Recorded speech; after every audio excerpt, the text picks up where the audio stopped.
Well, good afternoon. December 31st here at the David S. Palmer Arena in Danville, 7 p.m.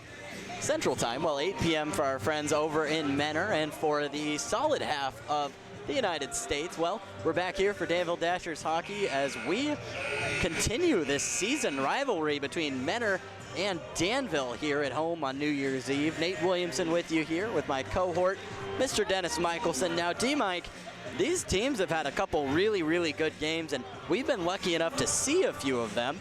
Now, we've had one here and two on the road. Menor has won one of them, I do believe, and Danville's won both on the road, if my memory serves correctly, and Menor has won the one on the road here in a crazy game. Yeah, it's been a good matchup, so all the games against Menor this year have been tight matchups, and I expect to see the same thing today, but the good news for the hometown Danville Dashers, they get a couple of key players back from injury, and you know, it's one thing when you play on the road coming off of an injury, but that first game back at home, the adrenaline's pumping, and you want to put on a good show for the home team. And I have a feeling we're going to see a little more offense from our Danville Dashers tonight. Yeah, I would definitely agree with that. It would seem every indication, especially when you throw Justin Browsen back into the mix here in Danville. You know, that's just a guy that loves being here and loves to hype this crowd up. If he can do anything tonight, he's going to be looking to put a puck in the back of the net. Oh, yeah. Yeah, it's going to be an exciting game tonight. Jesse Naher is back and healthy. Ask Coach if there are any nagging injuries that were bothering the guys, and he says no. He says, believe it or not, we've gotten most of the guys back, and the guys that are here are all 100% and ready for action. So it's great to see this Danville Dashers team finally getting healthy all at the same time. Yeah, that's definitely what you like to see. You're getting healthy at the right time as well here. We're about halfway through, a little bit under halfway if my memory serves correctly here, but it's going to be a lot of fun. The second half of the season for this Dashers team going to be very interesting. In the standings right now, it's a little odd because in both sides, you've got a different story. So here in the Western Conference, we know Carolina is pretty far well ahead of most of the other teams in the Western Conference. Of course, they are up there, and we go by win percentage, for better or for worse. I'll let you at home decide that. 92% win percentage, Carolina. The next closest is Port Huron with 65%. They have 3 games in hand now on the Danville Dashers, which could be a benefit, it could be a loss. We don't play by points. So if they drop those 3 games, you have a story where their win percentage goes down, Danville comes up. Now if they win all 3 of those games, they've got a sizable lead on Danville in 3rd place. There are 2 teams from each division that don't make it to the playoffs, or 1 team, I do believe. I think we have an 8-team playoff.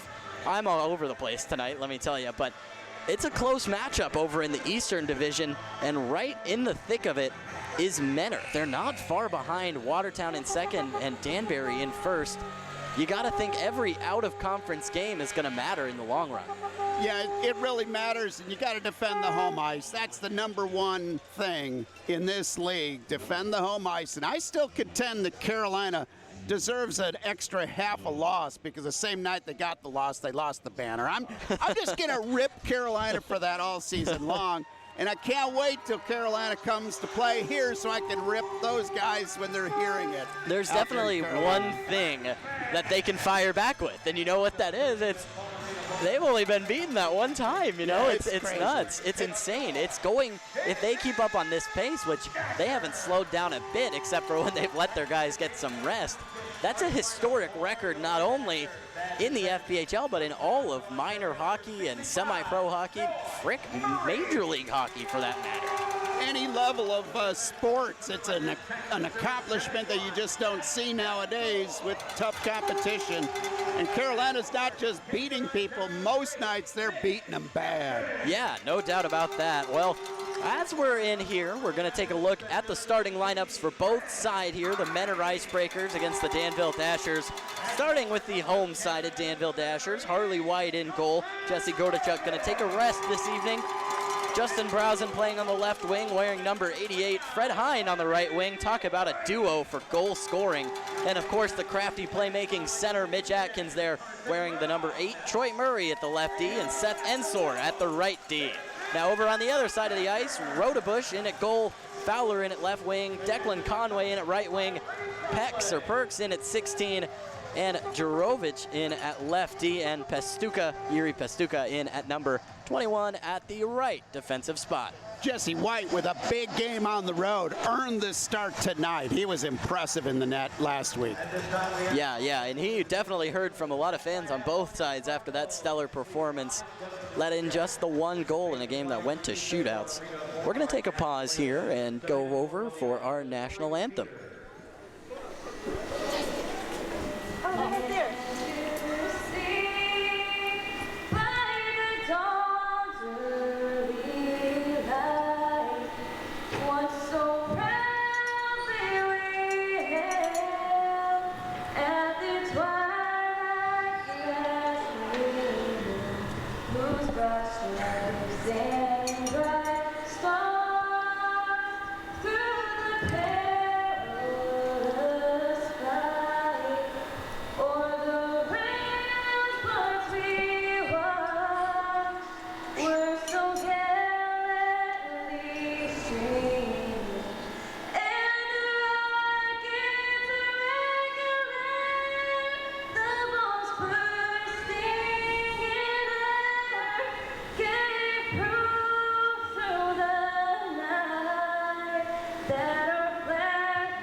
Cedar with the national anthem here tonight. A little bit of a change from the normal Kurt Kaiser. Gotta give those vocal cords a rest every once in a while.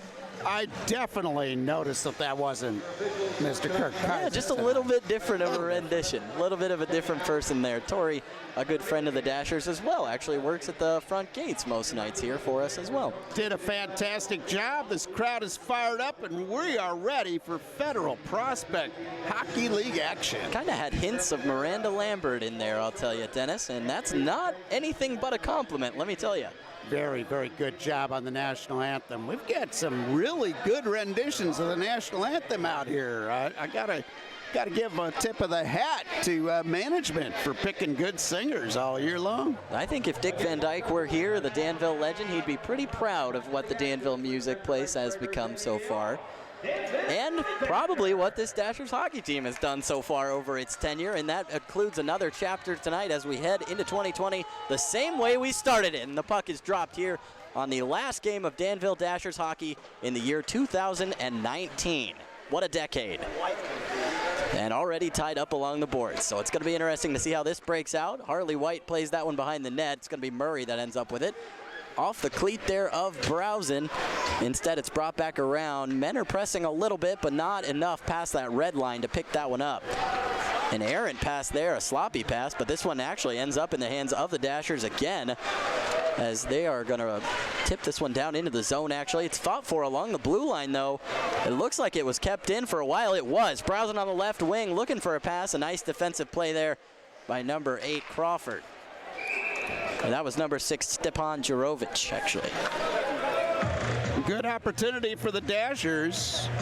Mr. Fred Hine getting his first chance to get a shot towards the goal. And Nate, I understand Fred and Linda Hine back in Massachusetts are regular watchers of our Danville broadcast, so thanks for them for tuning in. Man, why ever would they want to watch their son play hockey? Who knows? Dashers work this one around. When he scores just about every night, it's got to be fun watching. When you got a huge star in the family, you got to support him. No kidding. It's a little bit of a road trip, too. That one was shot real high. That was a distance there. Off a shot from the point. Looked like that was Ben Bukal throwing that one in. Just went off of a couple sticks, and we're going to have a face-off in front of Rodebush. Good aggressive offense from the Danville Dashers to open this one. That usually sets the tone for the night.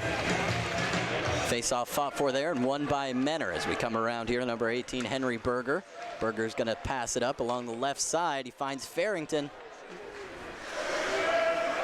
And it's collected by Danville, only for a minute though, as it's won back there by number 4, Mark Essery. He's given the Dashers fits in their meetings so far this season.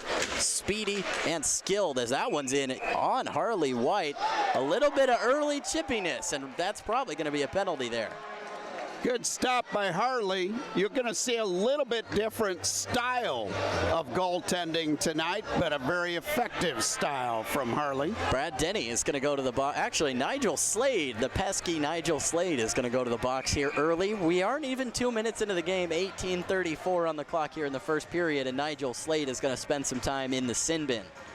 I think we got an idea. The last time we were on the air here home at the David S. Palmer Arena, we saw very loose officiating, letting guys mix it up. I think we're going to see a tightly called game tonight, if that first call is any evidence.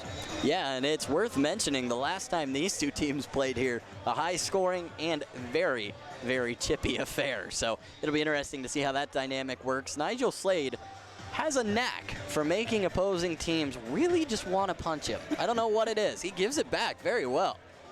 He's a very aggressive and pesky player. I just love the way he's always fighting along the boards for the puck, and does a really good job with this team, and a big part of the penalty kill, so it's terrible when he's in the box. And that's exactly the kind of player you want on your team, not so much against you when you're playing. Danville got a few guys that can really lay the boom, and some guys that'll really trick you up and force you into taking errant penalties there. But I'm going to safe to say that one on Nigel Slade was a pretty errant penalty as we start the game here. As Menor goes on the power play, it's a Serve Pro power play. Looks like we're going to have another delayed penalty. We're going to see 5-on-3. I am assuming that was for boarding. That one actually went up into the net and came back into play. Touched up by Danville. Another penalty. Never like to see the opposing goalkeeper dashing for the bench, because you know that's bad news. And that was actually what set me to know that it was a penalty. You watch him come in. I didn't see the fourth official in the corner, because I'm not used to having 4 officials out here. He had his hand up, clear as day, and they were ready. It's a good call. Yeah, definitely. Both penalty calls have been good calls. They're calling going to call a tight game if they're good and consistent. Oh, both out teams to the point. Will adjust. Berger on it, into the slot, back out to the point to Berger. Across there, and to the side. That was a rocket of a shot. Harley White kind of just braced for impact there. He had his side covered very well. That one up and out of play. We're used to seeing Gordichuk really active going side to side. Harley White is more of a tactician, making sure he's always in place on those shots. Face off here. That's going to be won by Danville, but lost fairly quickly. Won back by Palmerville. Tries to get it across the blue line. Does so off the stick of Duncan. Good job by the Dashers D. They need to kill this first penalty. Otherwise, they could be digging a big hole here. Oh, a nice play there by Nick Gullo. Talking about hustle points. Palmerville ends up with it. The Dashers putting a little pressure on at half ice there, and even forcing Menor back in. We're in 1:05 left on the Nigel Slade penalty. The second penalty, 1:13. So pretty even 2 minutes of 5-on-3 here. It's pretty close to that. Fowler on it now, sliding in, back out to the point for Duncan, across the ice there for Henry Berger. Back to Duncan. Nice triangle D by the Dashers, keeping them from getting the puck into the middle of the ice. Duncan barely able to keep that one in. A nice stick keeps it into the zone. A shot there goes to the left of Harley White. Back out to the point, Menor doing a good job, but now they give it up. Nick Gullo on the run, and he's going to take this one in across the blue line. Puts it down onto the glass, tries to get it himself, instead is laid with a huge hit, and the Dashers are going to be playing a little bit of catch-up here as they're 2-on-4. Ooh, a nice shift change there from Jesse Nayer actually on Nick Gullo. That was perfect timing. Good heads-up play there by Jesse Nayer and Nick Gullo. This one thrown back out to the blue line. A shot doesn't get as far as Harley White there before it's tipped up. That was Stephen Fowler getting a little bit in the way. Daniliuk on this one. First penalty over. Over into the corner. We're back to 5-on-4, and threatening pass across the slot there, and just in time was Nigel Slade down the other end of the ice, and Rodebush is going to come out and get this one with no difficulty at all. Back to full strength. And back to full strength. The Dashers successfully kill 2 on the Serve Pro penalty kill. And you got to think they're playing for a delay here. Instead, it's kept in the zone here by Farrington. Oh, just out to the reach. Danville on the offense. Here we go down the right side.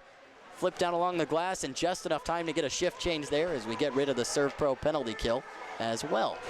Very impressive performance on the PK for your Danville Dashers. Sam Turner on it now. He intercepts a pass. Instead, it's going to come all the way back down the ice. Could be an icing, will be an icing. Good job by the Dashers. They've been on the offense from the drop of the puck here. Gave up a cheap penalty there behind their own net and then had compounded that problem with another penalty, but they fought both off. What a hectic first 4 minutes or so. It's a crazy start to this game. Dashers now have it in the offensive zone, but lose it fairly quickly there to the stick of Isaiah Crawford. That was Farrington blowing a skate. A hustle play keeps that in the zone. A big hit along the boards there. Fighting for it, number 25 from Menor, Alfonso Diaz, along with number 17, Levi Armstrong, and we're going to have a penalty here. Levi wants a fight, but Diaz is going to be the one getting penalized. Yeah, good job there of Levi not getting into the fight and not costing his team a power play. And once again, the Danville Dashers, one of the most aggressive teams in drawing penalties this season. Coach said he wants to see the power play start clicking a little more, but very happy with how many penalties his guys are drawing. The face-off here to the right of Rodebush comes out to Palmerville. His line to Bukal was broken off, so Browsen gets it instead and dumps it down. Out there, Atkins, Hine, Browsen, Palmerville, Bukal for Danville. Bukal across the slot here. A firing shot is saved nicely by Rodebush. Rebound comes out to Atkins in the end as it's kept in the zone. Hine tries to play it through. Atkins forced off the puck here in the corner. It's going to just get past the outstretched stick, but Menor's going to end up with it anyway and sling it down. Palmerville back to regroup. Browsen on the run here. Minute 25 left in the power play. That one's thrown down behind Rodebush's goal. He's going to have to work quickly to get that one out. He does indeed, and actually gets as far as Stephen Fowler, who throws it all the way down to Harley White. It's the other part of the game, you'll see the big difference. Gordichuk usually will try to make the long pass there during the power play from his own goal. Harley White a little more conservative with the puck. Danville a little sloppy there on the change. Tesserero ends up with it anyway, as he is. That was an agile skate backwards there, Dennis, let me tell you. Tesserero brings it up across to Jesse Nair. Nair got a little bit of space. He's going to fire one from the side there off the post and back to him. How about that? Back out to the paint, Brad Denny. Guys doing a good job of following their shot and not giving up on the play ever with this puck. Slade on it behind the net now. Out to the point to Denny. Denny passes it back. He was looking for Slade there, but it doesn't get that far. A nice hit there laid as Danville unable to keep that one in. Tesserero actually does keep it in. But now on the break, we've got Fowler. Fowler one-on-one with White. Fowler shot save! Big stop by Harley White. Harley White, that's a big, big motivator there. 10 seconds left on the penalty. Dashers looking to do something with it. Not successful there. That one's shot all the way down the ice. Seth Ensor is going to end up picking it up as the Dashers get a line change. Atkins and Hine back out there. Ensor on it now with delays the contact. Does nicely to stay up. A handy stick check there by Yuri Pastuka. Steals the puck. We're back to full strength here in Danville. Mark Essery coming down the side, the right side. He's on with White off the pad as he was looking to link up there with the captain, number 9, Nathan Farrington. Oh, a dangerous pass there, almost tipped in. Instead, men are going to end up with it and try and sling it down the ice. They do so successfully, only as far as Troy Murray. Murray across the ice there. Murray up the ice now. Trying to chase after it, Mitch Atkins. Atkins trips him up, no penalty called. A huge open ice hit there, it's clean. But Fred Hine hates it, and Fred Hine wants to go. He says no, though, as Fred Hine skates back into the action. A good no call there, I would say, on both ends. I'm not so sure I'd want to fight with Fred Hine either. No, he looked pretty dang mad, let me tell you. We might see that one come back to bite later. Ooh, another almost huge hit there, narrowly avoided. Men are looking to lay the boom here. Nigel Slade back out there. Looking to lay the boom, but not playing the puck and giving the Dashers some opportunities. Plenty of offensive possession. Hasn't been turned into shots, though, quite yet. A big hit there laid by Bukal. This one comes out to Slade on the point. He's going to have a shot. That's dangerously to the right there of Rodebush. Came very close to getting a good tip on that one. Dashers now with it behind the net. Pushed hard into the boards there. Oh, almost a dangerous situation there as Crawford would have had a run with it. Instead, it goes to the bearded Bukal. Bukal back with it now over to Palmerville. The Dashers calming things down a little bit as we get a line change. Bukal back on it now across the boards to Zalak, our Hustler Player of the Week for this week. As that one's passed non-dangerously along the boards there, ends up with Palmerville. Middle of the ice, nobody seems to know where it is. It's picked up by Menor. On the other end of it was Declan Conway. Played up dangerously down the ice. Brad Denny, the first one to it. Kept in nicely there by Perks. Around to Conway.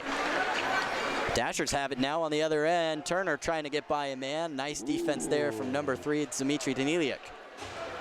That was very close to an interference call, though. It was close, but you got to play those lines sometimes. Daniliuk sends it down along the boards here. Comes around to Sam Turner.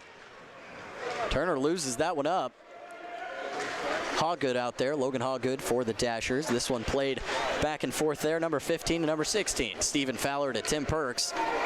Across the corner into Brad Denny's corner. That one comes out along the blue line before it's collected by Fowler. Sent down to Harley White, who gets it out of his glove in a hurry to Mr. Brad Denny. That one off a player and out of play, it looked like.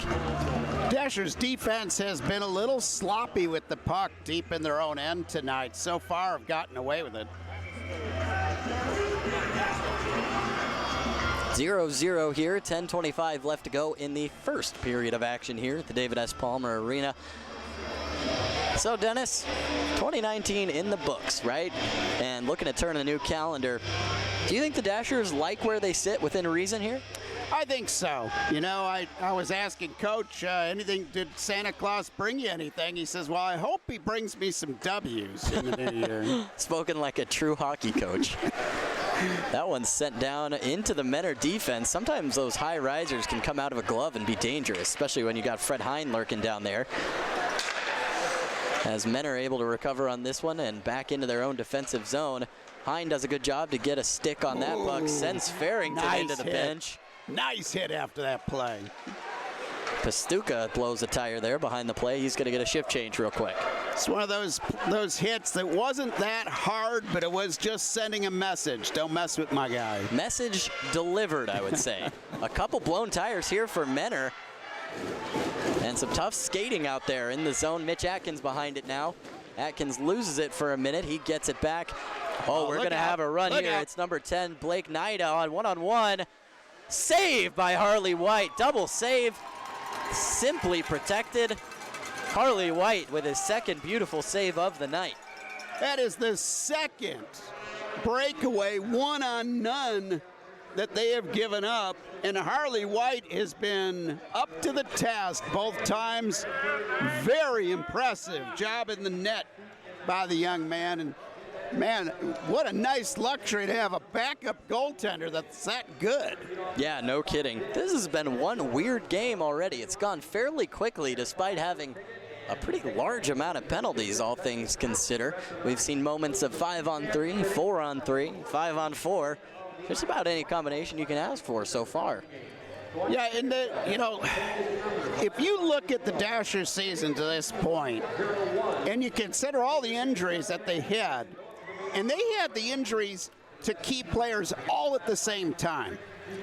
And then to lose Fred Hine for a couple of games when he got called up to Evansville, to now lose a great player like Hoagland, who was a big part of their offense with those great shots from the point, and you're just hanging around second place in your division, and now you got everybody back healthy, and you're starting to all play together quite well under first-year coach Ray Tremblay.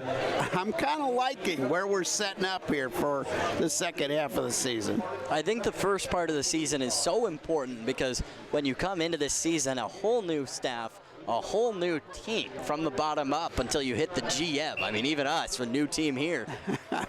And it can be really, really hectic. We've seen a lot of new teams in history, not even just this year, kind of blow a tire, so to speak, coming into the new season. The Dashers with a whole new player roster other than a few notable returns, and they've looked pretty good with it so far, despite losing half their team on several occasions. Yeah, Coach Ray's done a good job of recruiting and coaching. Slade's stick is tied up, so he plays it with a foot. That's resourcefulness for you. Bukal on this one, being chased down by Crawford. Bukal still on it, gets it to Gullo, lets it go through to Slade. Nice pass out there to Zilak. Zilak with a nice move. He's going to be offside, though, so he's going to have to come back for it. Bukal on it now. A long pass there to Gullo as it's filtered down behind the goal of Rodebush, who watches it go by. Good chance to get some fresh legs on the ice here for the Dashers. That one tipped up and out of play. We're going to have a face-off. It's getting late early here in the first period. Still no score. 8:47 left in your first. The Dashers, though, have had most of the momentum on the offensive side so far tonight. Yeah, they have. They haven't translated it to a lot of shots just yet, but they have had their fair share of the puck.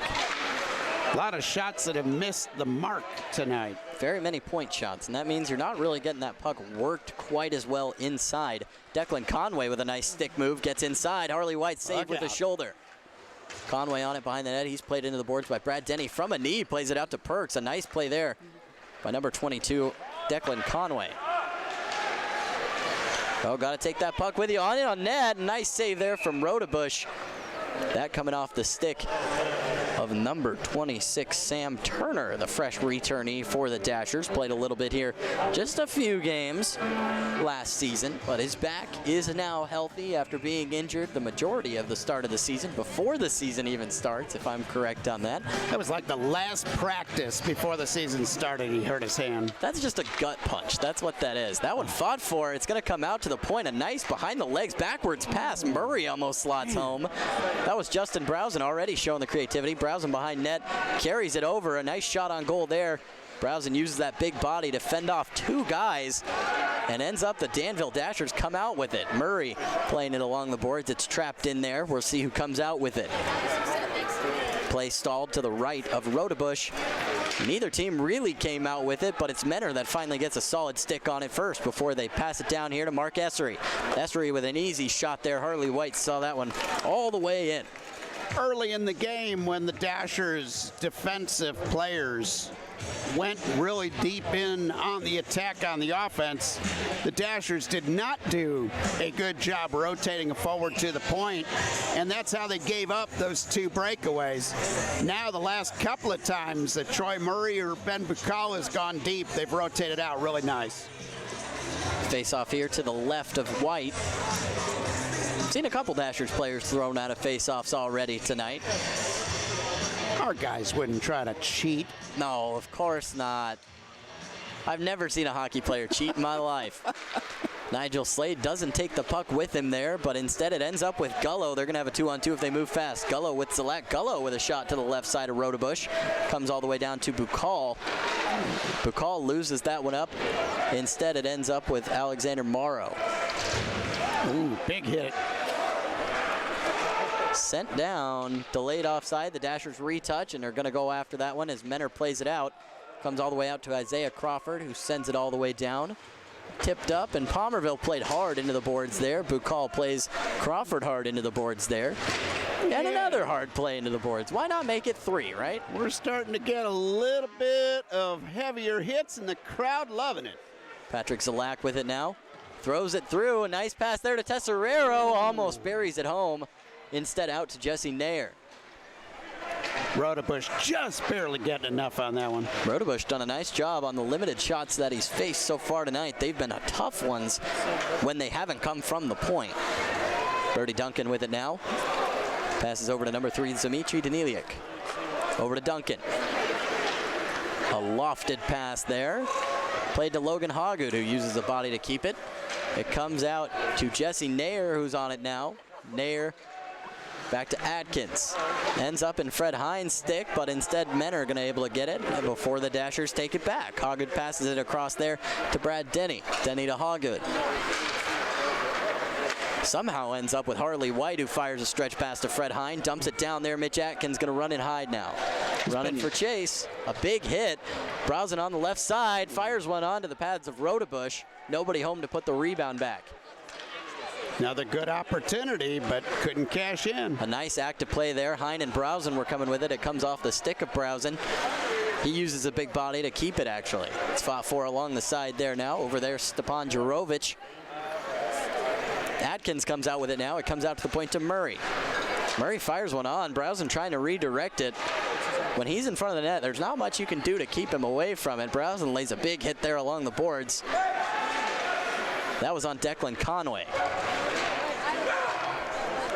Browsen dumps that one down, gets a shift change. Nick Gullo comes out for him. Fred Hine comes in. Zalak goes out. Menor collects behind their net. That one out to Farrington. It's touched up there by the shoulder of, I do believe, Seth Ensor. Good scrappy play against the boards again. Hustle play there. Nigel Slade gets it to Gullo. A really nice defensive effort there from number 21, Yuri Pestuka. I think we got a penalty call on the play here. The Menor box is opening up. Yeah, I think that was a slash.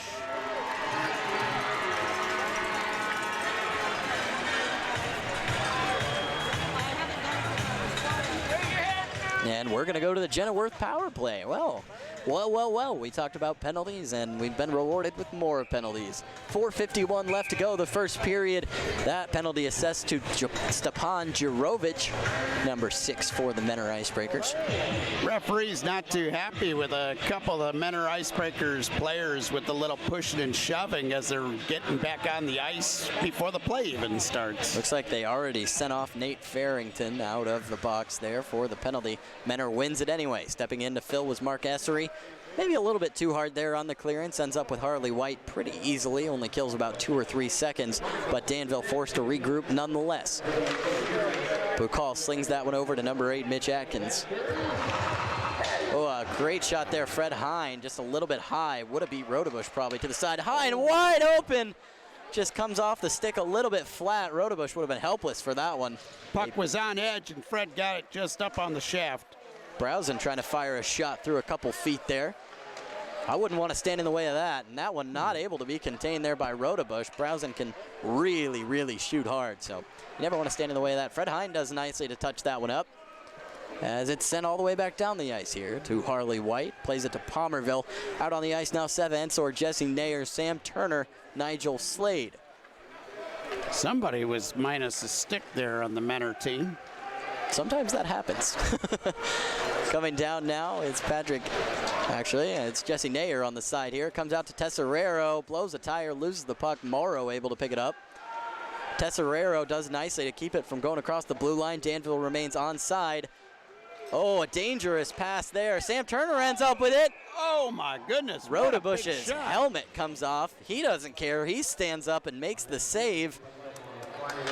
As he slid after that first shot and tried to get himself repositioned, he started losing his helmet, but he stayed there standing tall between the pipes with a big shot coming at him. That kid's got guts.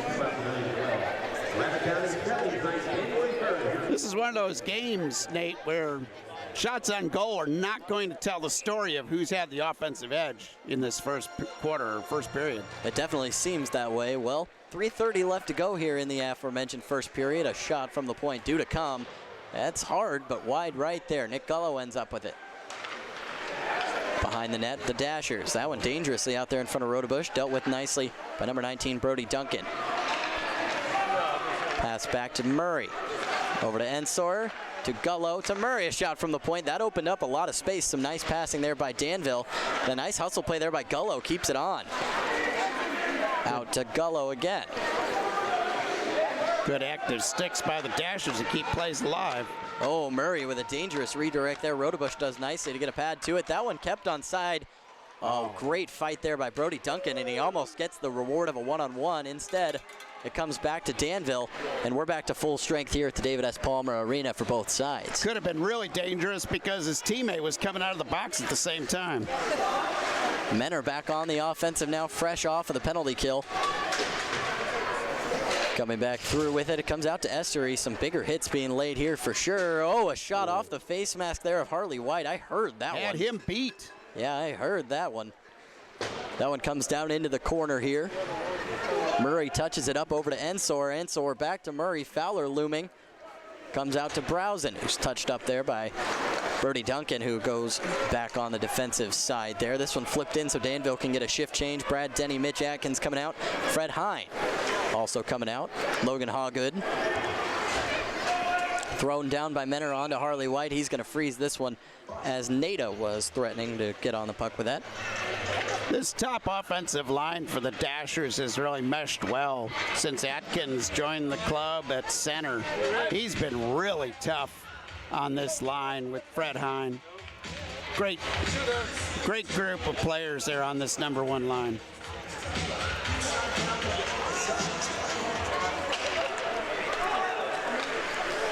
Coming back around here, Danville has it.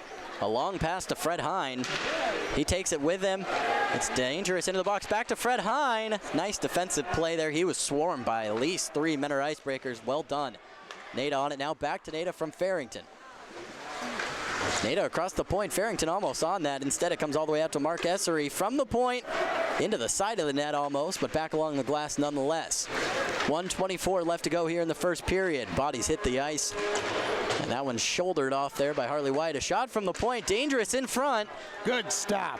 Dealt with nicely there by White and the defenseman. And Levi Armstrong throws that one down the ice. Atkins was almost fast enough to get there as Rodebush was clearing it. 1:04 left to go here in the first period. Coming along, Blake Nada.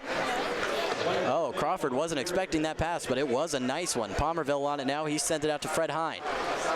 Back to Bukal. I don't think he was expecting that one. Now over to Palmerville.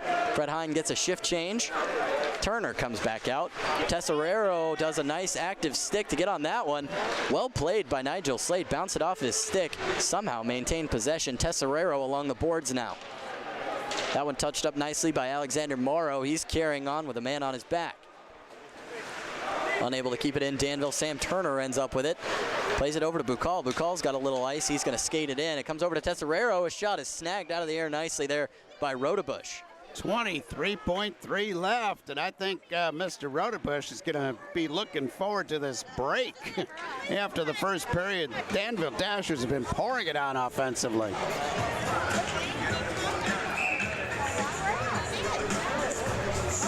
Just can't quite find the range yet, Nate, but they're certainly getting the offensive advantage. Definitely that as we come down here into the final 20 seconds. Just 19 left to go on the clock.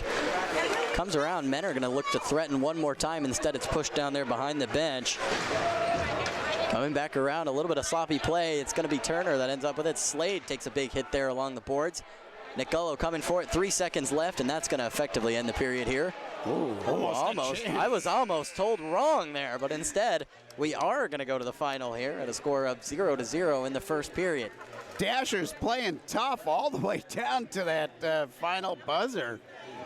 Put on a good performance. I think if we had our advanced analytics and we were able to look at time in the offensive zone, I think the Danville Dashers would have dominated that to the tune of about 70% to 30%. But shots on goal-wise, I'll bet they're behind after the first period because the Menor Icebreakers certainly had the better range with their shots. Danville just missing the mark, but showing great aggressive play in that first period. Yeah, I think that's fair to say, as Danville not really translating that possession onto a whole lot of shots on goal. Actually, depending on how accurately you take the FPHL's official stat keeper here, which I take him pretty seriously, 10 shots on goal for Danville, 8 from Mentor. Wow, okay. Well, we got a credit for a couple of those shots that were a little wide. They were close. This is the shots total, not the shots on goal total. So, there you go. So maybe we can just run with that. Well, either way you look at it, we're here at 0-0. The party hats are out here at the David S. Palmer Arena. The party hats are always on, even if you can't see them, but now you can literally see them. Cam is on a whole nother level tonight. Uh-oh, there's balloons. There's balloons. Oh, I almost lost the hat there. Look out. There's balloons. This is a weird way to play Chuck-a-Puck. Where there's balloons, there's got to be prizes. There's got to be something in there that's worth grabbing. I don't really know how this is going to work. We don't get briefed on those sorts of things, but it's due to be interesting. I'm sure there's a prize in one of those balloons somewhere. The big balloon grab out here at the Palm. General Manager Diane Short always has something fun up her sleeve. And we're back here, so it'll be really interesting. It'll be very, very, very interesting to see how this plays out and how the game plays out over the course of the next 2 periods. It's going to be a lot of fun to watch as well. A tightly contested game, just as we expected here at the David S. Palmer Arena. We're going to take a break because that was a very, very fast-paced period. We'll be back with you shortly here on the Danville Dashers Broadcast Network. We're just going to let you enjoy whatever it is that's going on the ice right now. I don't know that I can effectively comment on that. I know less about this than I do about sports. So take that into account, and we will be right back here in just a little bit.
So without further ado, we're back here at the David S. Palmer Arena. Didn't have much time to have any more further ado, but getting ready for that second period of FPHL action here at the David S. Palmer Arena. Dennis, what are some of the things you're looking forward to seeing coming out into this second period of action? Need to see the Danville Dashers keep the aggressive play up in the offensive end, but not give up those odd man breaks or just those one-on-none breakaways like they did in the first period. And I guess like Harry Carey used to say, right now we got what the little boy was shooting at. Nothing. Holy cow. Oh, buddy. Oh, Harry. We love that guy, Harry Carey, but he does indeed sound like that. I'm not going to try to say Gordachuk backwards, though. That wouldn't probably hurt myself. That hurts my brain. He's standing right in front of us on the bench, and I was just trying to think about how that would be possible. It would be tough. I'm not thinking that hard into it anymore. A little discussion here between Yuri Peshtuka and number 22, Declan Conway, as they were lining up as a forward and defense had switched, but instead Conway goes back to his normal spot on the wing there. That was interesting. Not really sure what was going on with that. Trying to confuse the Dashers. Did a good job of confusing the announcers. Yeah, he definitely did that. Menor wins it. It's back here with number 6, Stepan Jurovic. Comes out to Perks. Perks throws it down. That probably would have been a shot on goal if Bukal hadn't stuck his stick out there. Out of the blue zone there as Menor recovers behind it, Stepan Jurovic. Atkins plays him hard into the boards after touching up a pass just a little bit. Now carried into the zone there, it is Tim Perks. Tries to find Fowler out into the slot, almost a beauty of a pass as Fred Hines slaps this one down. It's probably going to come down for an icing. It is going to come down for an icing. Seeing a little mix-and match by the Danville Dashers on that number 1 line with Fred Hine. Atkins always has been out there with him, but we see Justin Browson out there now, and earlier in the first period we saw some shifts with Levi Armstrong. I wonder if Browson's just getting a little bit of extra bench time to work back in. Yeah, we've seen him shift off of this shift a couple times already tonight. Try saying that too many times fast, but you got to think he's still nursing that injury just a little bit. They gave him enough time, but you always want to be very careful when it comes to your star player. Ooh. Menor player just picked the pocket of the Danville Dashers on that one. Oh, almost a dangerous pass there. Instead, it's going to come out to Atkins. Fred Hine trailing behind him. Atkins carries over, drops to Hine. Hine fires a shot. Rodebush didn't even have a chance on that one. Way too high. Hit there from Haga. Doesn't keep the puck in, but instead, it's going to actually be thrown back for an icing, and it's going to come all the way back down to the other side of the ice here. Both teams will probably get fresh legs on the ice here. Since the second period, you're so far away from your own home bench, but nope. Yep, does look like we're getting fresh legs on there for both sides. Looks like it, and in the face-off circle, Nigel Slade going up against Nate Farrington.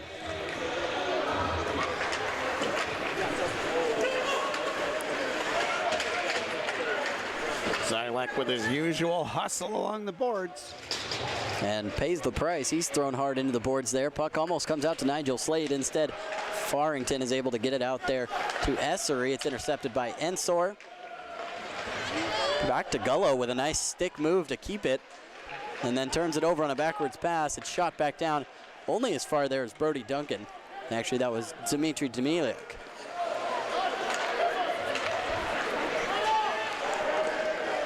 Daniliuk tripped up there. We'll see. Nothing called, and a shot almost gets past Rodebush on the left blocker there. Instead, I think got hung up in the pad. Either way, the pad, the glove, it's good enough for a frozen puck there, and we're going to have a face-off.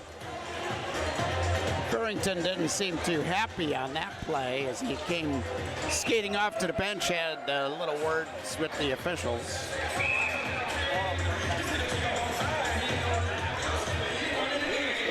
Sent off of the face-off there is Morrow. Little trouble with the glass behind the net. Never mind, he's going to come back to it, like you said. A little bit of broken glass there. Maybe a little chip from some of the hard hits. We'll see what happens with this.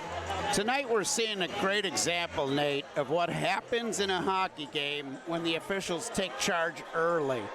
We saw a couple of very tight penalties, good calls, but tight calls early, and you notice how both teams have really adjusted. Yeah, and played a nice, clean game. It really does set the tone, and like you said, it ends up being, for the most part, a nice, clean game. We'll see how we come down in the third period. A lot of hard hits. A lot of hard hits in the game, but the guys are not crossing that line. So good to see when the officials take charge of the game, you get a better played game. It certainly is. Tesserero wins the face-off as far as Nair, but instead it comes back down. Out to Turner. Turner to Tesserero. Don't know where he was trying to pass that one, and instead Menner's going to come the other way with it. On it there was Richard Pinkowski. Harley White out of net. Dangerous play there. Almost shot back in there by number 12, Richard Pinkowski. Instead it comes back Turner with a shot. It's blocked up there nicely by Brody Duncan. Dashers almost put that one back in their own net there as well. So very tough play back in the defensive end. Dashers putting pressure on. Will it pay off? It does slightly, but instead it's just going to come back to the Dashers defense here on Brad Denny. Denny looking for Tesserero, finds him. Actually plays it up there to the left wing. Coming across the slot, Tesserero has a shot. Play. Oh, and a nice save there by Rodebush as that one looked destined to find net. Across the slot, Atkins. Atkins loses that one just a little bit. Pops off the glass and comes back across the point. Dashers laying a couple big hits here. It ends up with them getting the possession back to Brad Denny. Hoggett reaches out for it. Hine to Hoggett. Hoggett leaves it. Oh, a huge hit there off the glass. And there we go. And a big hit. That's Justin Browsen, whose helmet actually popped off on the hit. And thus he took the helmet off forcefully from the Menor player. We'll see who that is. That was a huge jaw-rocking hit there on Justin Browsen, and he's going to do some serious time for that, you would think. Understandably a little bit angry about that one. And right on cue, as soon as I said both teams were playing within the bounds of the rules. Declan Conway, the one aggravating Justin Browsen to the point of retaliation. He's given a good word there to our line judge, official number 24. That's a tough call because that could have gone both ways there, but definitely the aggressor on the play was the Danville Dashers player, and this is going to be a big chance for a momentum swing for the Menor Icebreakers. Yeah, I think part of it would have came that if you did award the penalty on the hit, Browsen probably wouldn't have done anything. In the end, it works out for Menor, though. Played along the boards there by Henry Berger. And we're starting to see the physical play ramping up. And that honestly plays in favor of the Dashers. A few guys that can really lay the hits. They're pretty much outmatched in terms of speed, I would argue, against this Menor team. They've got a couple quick players, but Menor, some quick players that can really hurt you. And here's one of them. Declan Conway played along the left side here. A nice stick grab as he grabs the puck and takes it with him. Out to the point, across here to Diaz. Earlier penalized, wrapped around, almost put in on Harley. Shot up over the net of Harley White and into the big net. That was a beautiful scoring opportunity. Unable to do anything with it there was Menor. Taking the shot there was Stephen Fowler. Fowler had Jesse White down and out, and or Harley White down and out. Looked like he was going to have his way with that shot. Tried to go upstairs, but almost went upstairs all the way to the skybox. It's going to be interesting to see how this one turns out as we come down here. If we get physical like we did in the last game, an errant pass there. Diaz takes it off the foot, and it comes back into the defensive zone for Menor. Played up there as Nick Gullo was pressuring on both sides of the ice. A big hit laid there by Gullo, probably on someone twice his size in Dmitry Daniliuk. And Gullo not one to back down from a challenge. A nice save there, White. It's flucked out nicely there. Nick Gullo comes in clutch again. He's going to get a shift change here really quick, and Fred Hines out for him. Gullo getting some full horn and some cowbell from the crowd. Pressure there by Zalak. Ends up with him with the puck. It's out in front. It's only going to get there as far as the Dasher defense. It's left behind, though. Fred Hine there to pick it up as he's back in the left E spot now with Ben Bukal. The two best beards in the team. 22 seconds left on this penalty kill for the Dashers. And a 14:53 left in the second period here on the Serve Pro penalty kill as well. On the point now, threatening here, Menor. Look out. They've got bodies in front of net, but Harley White's got gloves on top of pucks. He doesn't care. Great job there by reaching out through that traffic, that puck in a dangerous position. He snuffed out the opportunity. And we're down to 7 seconds on this power play for the Menor Icebreakers. 7 seconds left. Danville got to feel pretty good about how this penalty kill has gone. A couple dangerous shots, but have been able to keep the dangerous Menor offense out of the net so far. The defense really stepping it up here. Good offensive player in the box, so if they get the opportunity at the right time. And Browsen is out now. Slade trying to pick up a pass to create just that kind of thing, and it's with Browsen. Browsen from the right, a pass across the slot, almost finds Gullo. And now it's controlled in the Dashers' offensive zone. Nigel Slade on it now as he's played up into the boards. A dangerous pass there in front of net. Trying to touch it up. Danville can't connect anything solid. Gullo keeps it from going across the blue line. It's sent all the way down here. It's going to be a race. It's not going to be an icing, though. You can't wait when Declan Conway is coming down the other side of the ice, that's for sure. You can't let him have any kind of advantage. He'll beat you with speed. That one not really threateningly shot down on Harley White, but a big hit there. Actually, Troy Murray put into the boards there by number 15, Stephen Fowler. Or actually it was Seth Ensor, but Ensor didn't seem to care. He got the better part of that exchange, actually. Oh, a huge hit there laid by Ensor. Oh, we're getting a little chippy behind the play now. And Ensor stands over him. Yeah. Another big hit there. The helmet comes off of Nigel Slade. No penalty on either of those. Good. Coming back down, Danville got an offensive opportunity here. It's Turner. He's got a man to his left, to the right. Ensor shot over the net. Just missed. Beautifully worked, but just over the top of the net. Danville ends up with it anyway. There's a helmet on the ice. There's a stick. There's a little bit of everything down on the left side. It's shot high. There's a little bit of everything. I think that's the best way to put it. You summarized it right up. A long shot all the way around there. And nicely done. It's going to come to Turner. Turner tries to find Tesserero. Instead, we're going to get a dull in the action. Instead, it's taken back by Danville. Dangerous. Into the net. Stuffed it home. I think that was Jesse Naher. That was about the only way you were going to get that into the net, was shove it past Rodebush, as he had that entire side covered. I don't know how that ended up in the net. He chipped it up and over the pad of Rodebush and into the net. What a beautiful effort. One-man show just cracked the scoring here at the David S. Palmer Arena. That was an insane group of plays there. Danville ends up with the 1-goal advantage now. Probably the worst opportunity they've had tonight, and they capitalized. Crazy game of hockey. What a play there by Danville. Several hustle plays, several big hits. That was Jesse Naher. You called it. That was a Jesse Naher goal. I do believe that's his first goal here at home as a Dasher. Beautiful effort, too. Just great stick handling. Fred Hine with some nice stick handling of his own there, and Danville's going to have an opportunity to run with it behind Hine. Hine with a long shot there, trying to catch Rodebush. Had him beat, just barely got the pad on it. Rodebush maybe a little bit shaken up after letting in such a wacky goal. Fred Hine really active on both sides, almost rewarded for it too, as that stretch pass would have been a beauty. Great hustle play, and then finishes off with a big hit behind the net. Fred Hine with it in front of net now. He still ends up with it off the rebound somehow. Good active stick by the Menor defenseman. I think we can go past active sticks for Fred Hine when we talk about him and just say active Fred Hine. Open shot as a blown tire. Gullo fires just wide. Nick Gullo, instant offense again tonight. Up to the point to Palmerville. Shot almost put in with the rebound just to the left there. Had Rodebush down and out, but definitely missed the net. beat on that. This is getting sloppy here, downright. Dashers keep pouring it on, though, on the offensive end. Ooh, taken down. I thought there should have been a penalty there. Probably could have been a couple called on both sides so far. That one looked like it almost came off the side of the net. Back and forth action here at the David S. Palmer Arena, where the fun never stops.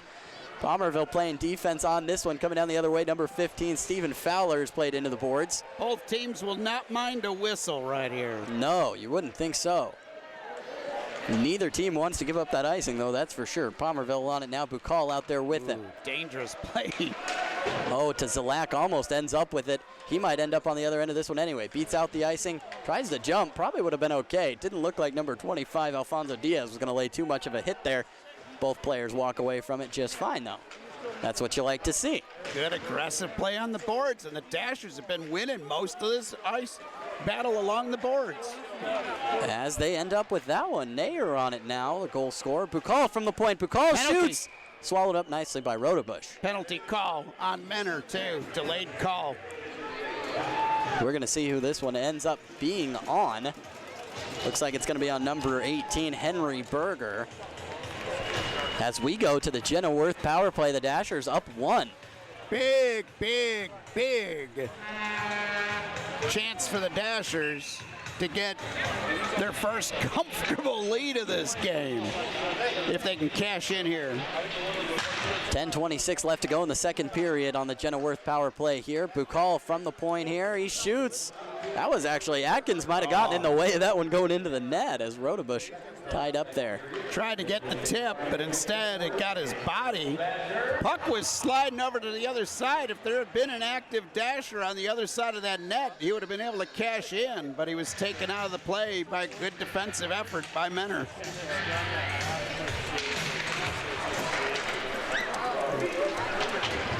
Dashers are clear aggressors. Atkins on it now. Atkins fires a shot. That's topped up nicely by Brody Duncan. And up over the net. Browsing out there again for Danville. We figured this would come to a boiling point at some point. I think we might have seen that. Looks like a lot of tired legs out there now. 1:29 left to go in the Jenna Worth power play. 9:55 left to go in the second period. A long stretch pass there to Browsen.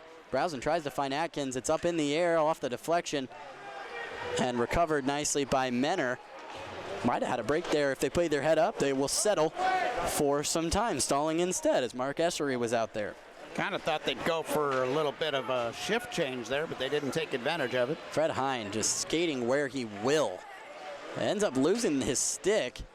Looks like we're not going to get a call on that, though, as we see it come along the boards here. A huge upper hit there. Yeah, that was to the face. That got really active with the hands up into the body pretty high. And that hit took a big fall to the ice. It was a very awkward fall. Seth Ensor taking the big part of that hit. Was that Seth or was that AJ? That was Seth. AJ skated over there after him. He's going to leave the ice along with the trainer. Referees kind of grouping together. Maybe going to ask about that one. That was kind of a... Levi Armstrong wants to fight anybody, maybe everybody. Yeah, he's taking on the entire bench here, now being told to calm down by the refs, and quickly listens. But he's drawn pretty good from that bench. Yeah, he definitely was.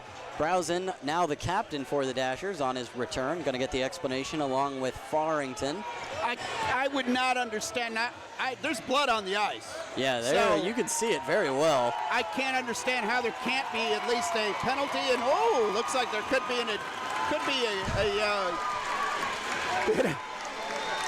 Mark Essery is leaving the ice. Whoa. And Nigel Slade is waving him goodbye. Yeah, that was kind of fun, actually. I've never seen that before. There's a lot of blood over there on the ice, and to think that didn't get called kind of messy right in front of the referee is something else. Yeah, it was a clean hit initially, but then finished the hit coming up into the face. And I'm not sure if he got him with the butt of the stick or just got him with the glove, but definitely drew blood. No question, there's a lot of blood on that ice. You can definitely see it, as you can see it bouncing off the skate of the referee as he does nicely to clean up just a little bit. Now it drew blood. That's a double minor. That's what it should be. It'll be interesting to see how this is ruled upon. It wasn't even called a penalty. Well, while I think it there happened. is, because there's only 3 guys on the ice, 3 skaters on the ice for Menor, so I think we are going to see another penalty. And now there is somebody going to the bench, maybe? No, it looks like Farrington is going to get another explanation. He might be being told to send another player there, though, as there is a 5-minute penalty up on the board. Well, you had the penalty, or you had the player going to the locker room, so that was definitely who the penalty was on. Now, we got to focus on the loss of Mark Essery, Dennis. What does this do to that Menor Icebreaker offense? Yeah, that's not a guy that you want to lose, but it's really good news for the Dashers. And now it looks like Joseph Keenan is going to go over and be the designated penalty server for Menor. And this is a big turn of events, because Dashers will have 50 seconds of a 2-man advantage, and then a 5-minute penalty. They can score as many times. They're not going to get any relief after scoring that penalty, for that penalty. So big turn of events here for the Dashers. They can blow this one wide open. And with 9:18 left to go in the second period, that's well over half of the period. Not that I needed to tell you that, but that is a significant amount of time to have the leading scorer of your team out of the game. He's also one of the leading scorers currently in the FPHL. He's well up there with 51 points on the season. And I can understand how Menor was not too happy, because that originally was not called at the time of the hit. But when the blood is on the ice, it's hard to ignore it. Yeah, it's hard to ignore that.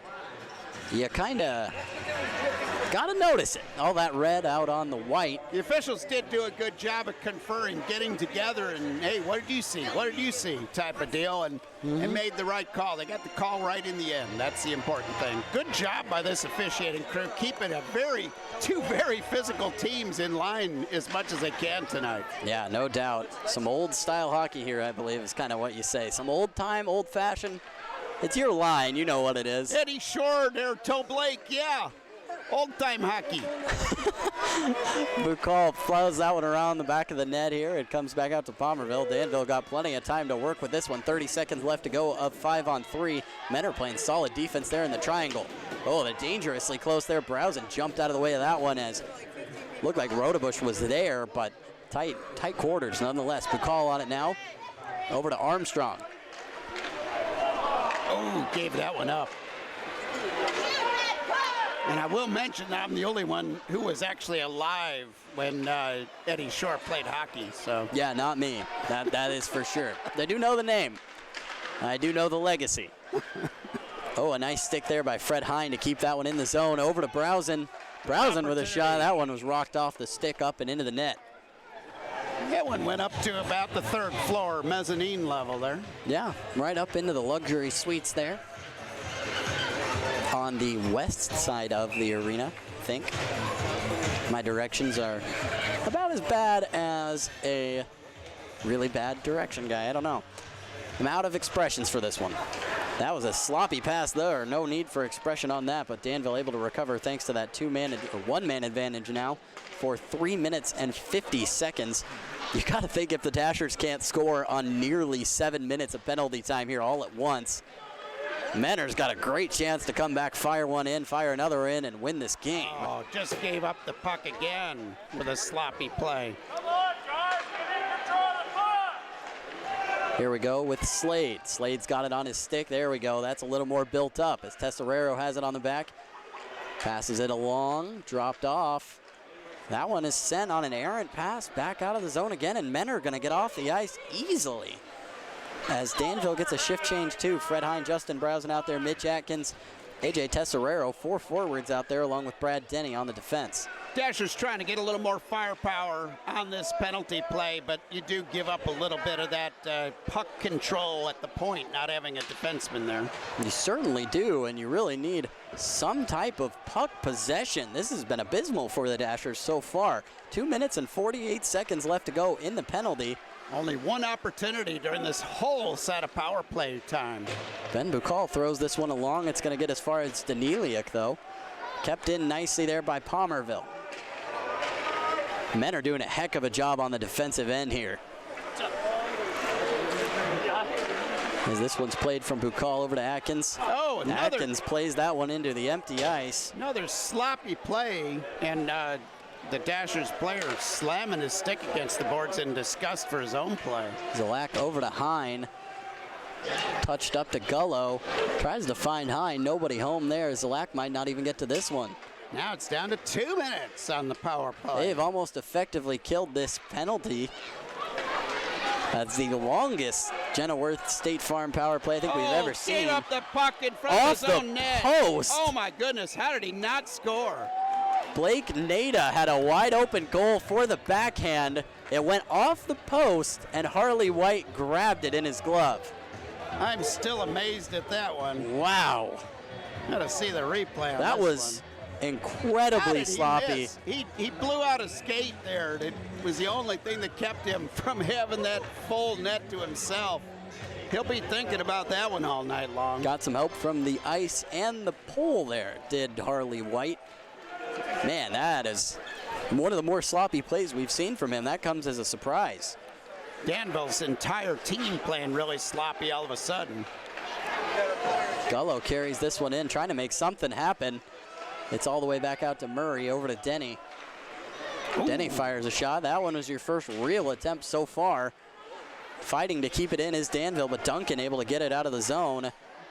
Menor seems to have gotten tougher during this penalty kill. Menor's got the number of the Danville Dashers here. 1:20 left to go in the penalty kill for Menor. Brought back across by Murray. Over to Denny. Denny fires a shot, and that one's just wide to the right. He might have had a chance at that. Behind, it's Gullo with it. Gullo with some nice stick work to keep a hold of it. Minute left in the power play. That one's sent down the ice by Duncan. Danville really struggling on the power play. Men are doing a heck of a job. No organization by the Danville Dashers. It's just been a very kind of a mishmash job of moving the puck around. Browson trying to make something out of nothing here, ends up losing it. Menor is just throwing pucks down the ice to Harley White. No problem at all. 34 seconds left to go on the penalty kill here. Fred Hine on it now. Hine carries it through, making something out of nothing here is Fred Hine. Hine drops it back. There's no one there in the slot, though. With a man advantage, Danville playing like they're at a two-man disadvantage. And Menor playing like they've got 6 on the ice. Heck of a job here by the Menor Icebreakers. Yeah, Danville really giving up a big opportunity here. That one was thrown up weirdly off the glass. Looked like it went through the crack at the top of that glass and came out. We're going to have a stoppage of time right here to the left of Rodebush. Just 11 seconds left in this power play for the Dashers, and they really have only had 2 chances during 7 minutes of power play. There's an opportunity, but it's sought out there nicely by Rodebush. Tough sledding for the Danville Dashers so far. And letting Menor off the ground here, it could have been knocked out, but letting them up and give them another chance. And that's it for the penalty. Well done by the Menor Icebreakers, killing off not only the double minor, but also a period of 3-on-5, and they're going to have an offensive opportunity here. Dashers just look all out of sorts. They need to get to the end of this period with the lead. If you're Ray Trombley, do you consider calling a timeout here? Your guys have looked like they don't know what they're doing out there in any way, shape, or form. It's tough. A lot of real sloppy play by the Dashers. They just look like they're back on their heels right now. Duncan fires that one to Conway. They're going to have a chance here. There we go. Running the other way is Turner. Turner fires a shot that's just high there of Austin Rodebush. That was a good opportunity. That was a better clear-cut opportunity there than they saw in the entirety of the power play. So true. Oh, big job standing up the Menor offensive player there between the circles. That was Ben Bukal and Alex Palmerville there on that defensive effort there as this one comes out. So was stood up on that one. And Menor able to play this one behind 3:17 left to go in the second period. Menor threatening. That one not too threatening as it's thrown into the glove of Harley White. Boy, 3:12 left here in the second period, Nate, and all of a sudden, Menor looks like they have the big advantage. But thankfully on the scoreboard, it's still 1-0 Dashers. Yeah, Menor seemingly the better team for the majority of the rest of this period here. Very interesting turn of events there. You would have thought that would be a huge momentum swing in the game. Instead, Danville without a defender off the post. That one almost went in. Goalie's best friend comes to the aid of Harley White again. That's the second time tonight. Second time tonight. That one's going to come out to Zalak. We'll see if he can get on the end of it. He doesn't. He's swallowed up nicely there by about 3 Menor players. Oh, threatening on this one. Nigel Slade might get to it. Good he does. He play. fires one on there, and that one is touched out of the glass by Austin Rodebush. A nice hustle play, as you said. Nigel Slade, I am just so impressed with his hustle. Anytime he sees a challenge for the puck, he makes a big effort. And he almost turned that into another scoring opportunity for the Dashers. Almost did. Slade in there now with Morrow. Now Mark Essery, Menor Icebreakers leading scorer, 51 points on the season. Gone from action now after drawing blood on a double minor. We have not seen Seth Ensor back yet. Here's his former defensive partner out there, Murray. He's going to be the first one to this. Played back to Gullo. Gullo able to keep that one despite the hit along the boards there. Delivered by Blake Nada. That last exchange, winning the faceoff and losing possession of the puck, just kind of sums up the second half of this second period for the Dashers. Just everything possible going wrong. That puck finding the opening between Dashers players every single time. That shot by Nigel Slade was swallowed up. Going for the rebound was Zalak. But now having words. I think he is inviting the Menor Icebreaker player over for a little, maybe tea and cookies after the game or something. They're probably going out on the town together tonight, New Year's Eve. Look pretty happy there. In the destination location known as Danville, Illinois. Quite a nice little discussion there after that play. Best friends. That's the only way we can interpret that one. Maybe trying to figure out what he wants on his pizza. Pizza sounds good. Brad Denny on it now. Back to Perks. Perks carrying it across. Menor threatening. Back to Perks. Over to Fowler. That one almost ended up in the back of the net there. I don't even know how that happened. Bouncing puck somehow didn't find the net. Armstrong takes a big head-first fall there. And that one's played dangerously on Rodebush. Boy, oh boy, all of a sudden, some crazy bounces of the puck here. Bukal tripped up. Denny collects. Armstrong on it. Good job by Menor again. Denny on it now as he skates behind the goal. No respite to be found there, though. Thrown back down. Menor having their way of keeping this puck in and winning all the battles on the board suddenly. Brad Denny strips that one of Pinkowski. It's coming up along the boards. Bukal let it go all the way to Fred Hine. Instead, it's going to be Perks that ends up with it. Minute 20 left in the period, and Danville will be happy if they get to the intermission. Still up 1-0. No kidding. Menor really threatening here after killing off nearly 7 minutes. Exactly 7 minutes of penalty time just at once. Brad Denny leaves this one out for Farrington. And now Danville going to have the opportunity to run. Fred Hine, Levi Armstrong. They got the numbers. And Jesse Nair on now. Rodebush with a heck of a job there. Oh, Brody Duncan is going after Levi Armstrong. There go the gloves. The referees have separated Levi Armstrong from 3 Menor Icebreakers players. Yeah, that's not going to get in Levi's way. Levi would probably go through referees if he had to.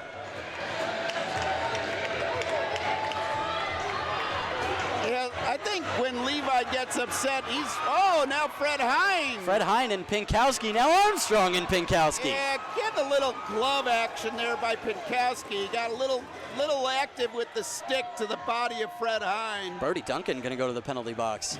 And Levi said, hey, I'm already going to the penalty box. I might as well get my money's worth. Now he's been thrown out of the arena.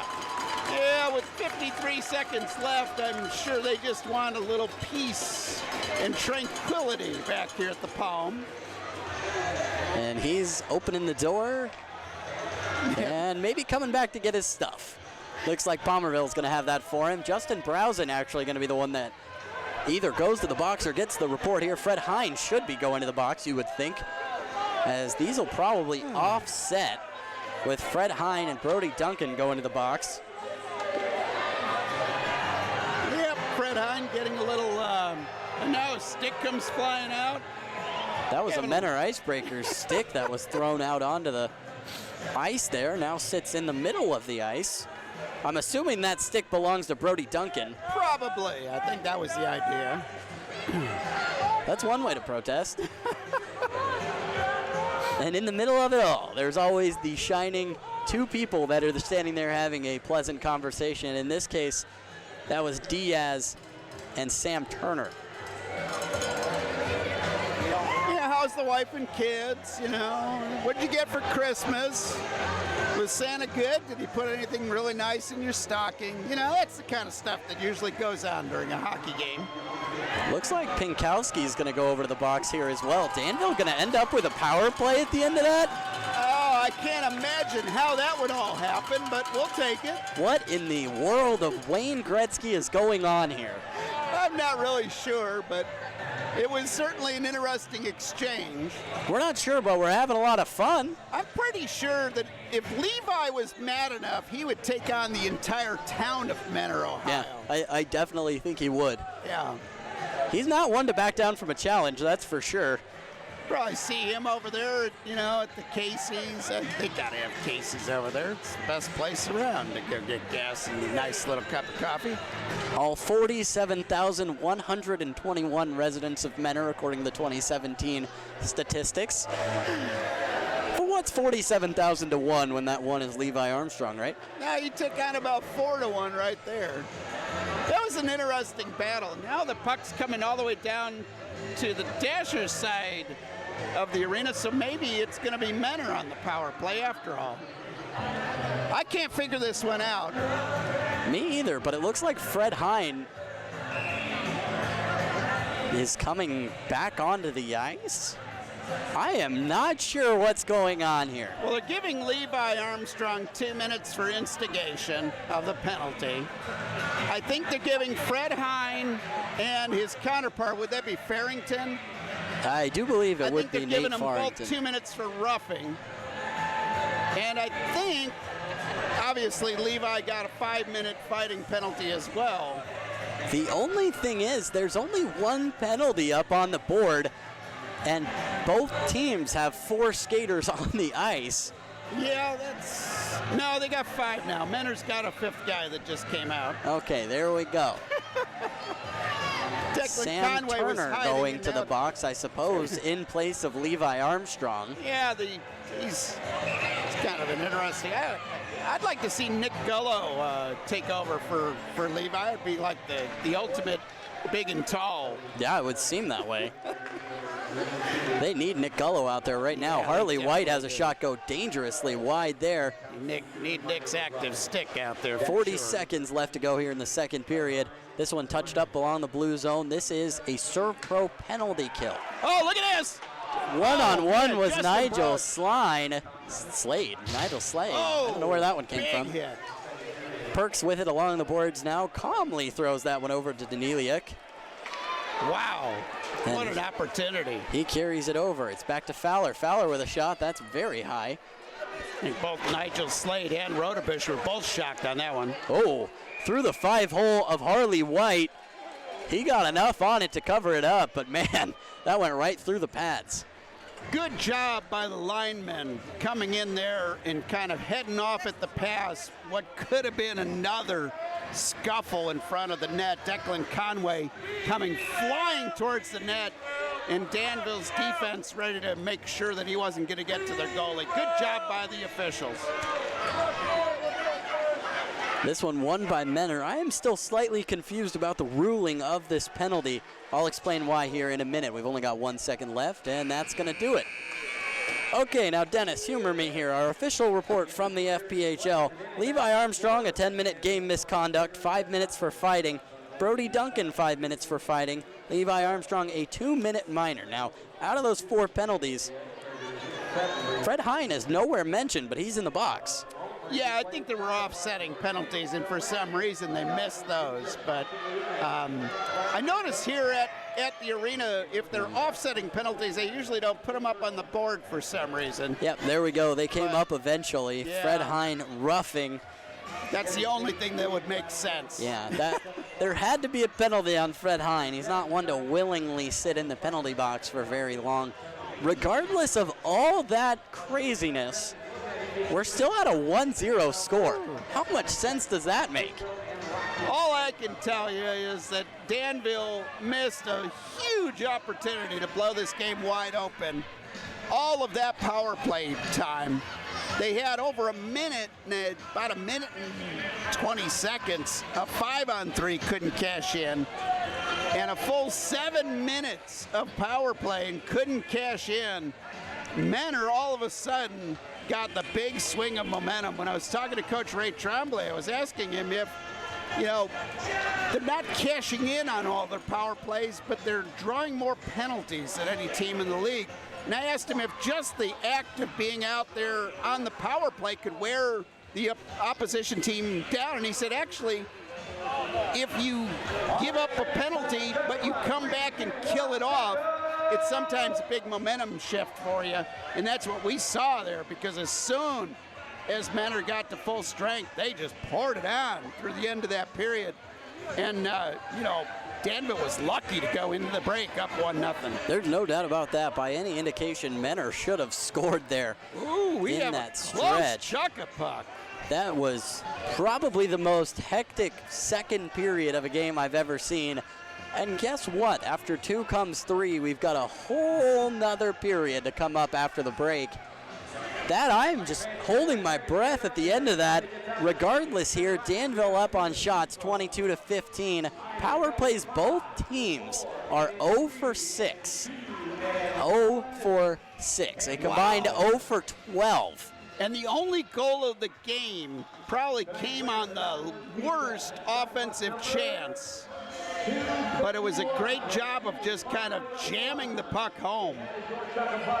Unbelievably crazy game we've seen here. But so far, Danville on the positive side, up 1-0. It has certainly been that around the league right now. Another night of craziness here on your Tuesday. There's only one other game, but it is a game of intrigue. The Danville Dashers freshly returning to town after taking on the Columbus River Dragons on the road in a 3-game series. They took the majority of the points for that one, never dropped a point per se, as the only loss they took came in a shootout. That same River Dragons team currently up on the Carolina Thunderbirds, league leaders by a mile, up by a score of 4-1, 3/4 of the way through the second period. Very, very, very interesting night in the league here, and you might not see it from the score here, but it's been a fun one here. And last night we had a game, Watertown against Elmira. Watertown at home winning by a score of 8-4. Wow. 12 goals, and quite the opposite story here on the New Year's Eve party. A great crowd out here tonight for the Dashers, reminiscent of what we saw at the start of the season. And you play a good game like tonight with a lot of physical hits, these people are going to start to come back. And we've already had some good crowds this year. If you add all these people into it, man, let me tell you what could happen there to the attendance numbers and thus the atmosphere of this Danville Dashers team. Loud crowd, lots of cowbell. We got more cowbell. We asked for more cowbell. We got more cowbell. Thank you, Danville. As is asked, so shall you receive. We're back here, and we will be back for the third period in just about 15-20 here as we go on the Danville Dashers Broadcast Network. Stay tuned with us, and if we don't see you when we come back, Happy New Year, new decade, 2020. Wild. We'll see you in just a bit.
And welcome back, everybody. We're here on the Danville Dashers Broadcast Network. Nate Williamson with you and Dennis Michelson to my left. You can't see him, but I can see him. I promise he's a real person and not a voice without a person. Men are coming back out on the ice now. Danville soon to follow. Would have thought they'd probably be out here already, but maybe getting a little extra talking to from head coach Ray Tremblay.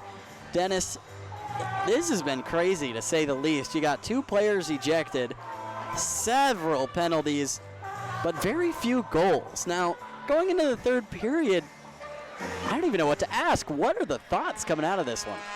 Well, you're going to have to see Danville start this period with a lot of enthusiasm on the offensive end and hopefully making some good crisp passes too, because the biggest problem that Danville had was they were passing the puck to the wrong guys. And it's not like there's any confusion on colors of uniforms tonight with the black and the white.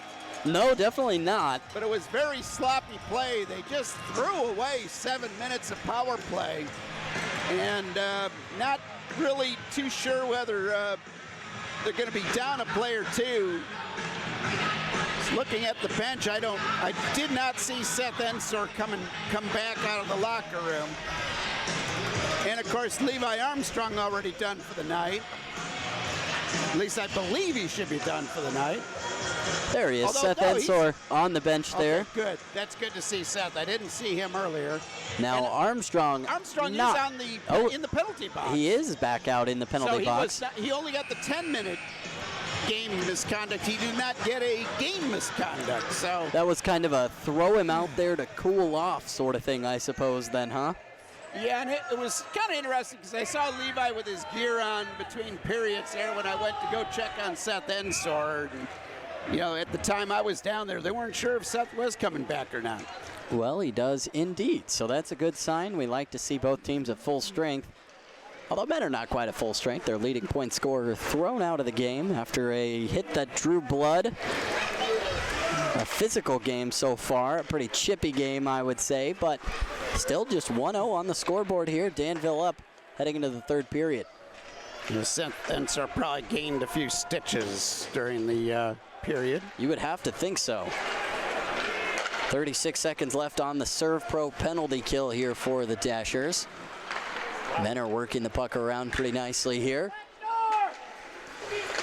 And fans telling them to watch the back door. That's a good idea. And they do, and they're rewarded because of it. Hey, there's an assist defensively to that fan, right?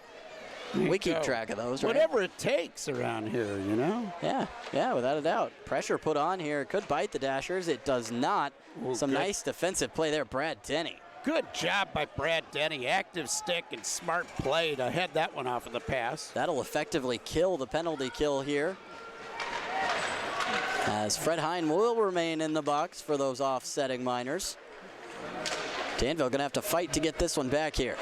That time should be coming up pretty soon too, so next stoppage of play, I think both teams will get another player back. Oh, we're gonna have a hold penalty here. It was on Danville, I think. No, it was on Menor. It was a hold of the stick there. Oh, okay. It was Brad Denny's stick that was being held, but I wasn't sure if it was going to be called that Denny was kind of using his stick a little too much, but nonetheless, Danville actually going to take advantage of that. 2 minutes on the Jenna Worth power play here. And Fred Hine's penalty was indeed over, so with the stoppage of play, he's not only out of the box, but right out on the power play team. And Levi Armstrong, the lone man in the penalty box there for Danville. He's just kind of chilling. Still crowded over on the Menor side. Fred Hine already impactful. Palmerville almost links up with Atkins. Rodebush did a great job getting there to that one before Atkins could flick it in. Fred Hine already winning faceoffs and making an impact.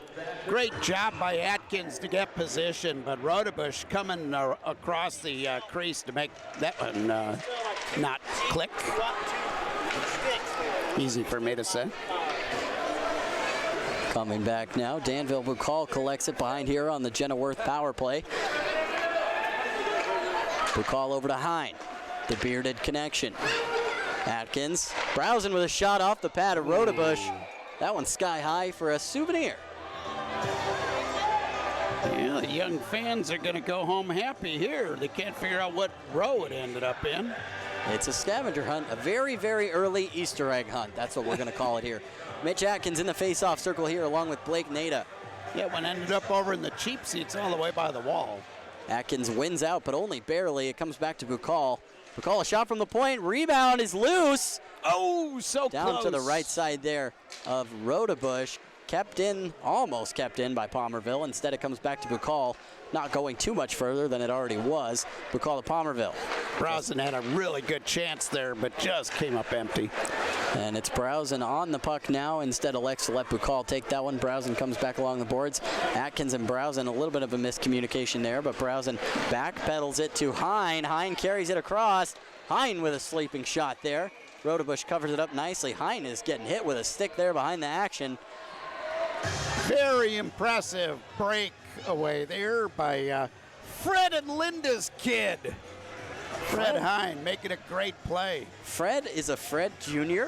Fred is a Fred Jr., at least another Fred. I got to get more into that of whether the middle names are the same. Hey, Fred and Linda, you can let us know that in the chat if you're there. Out to the point here as Danville collects. 50 seconds left in the power play. 17:26 left to go in the third period. This one dangerous out there. On it now is Tim Perks. It's turned over quite nicely there as Morrow and Perks fail to hook up. Now Troy Murray coming down with it.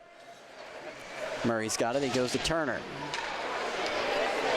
Turner with a shot, and that had a lot of open space there in the middle of the ice.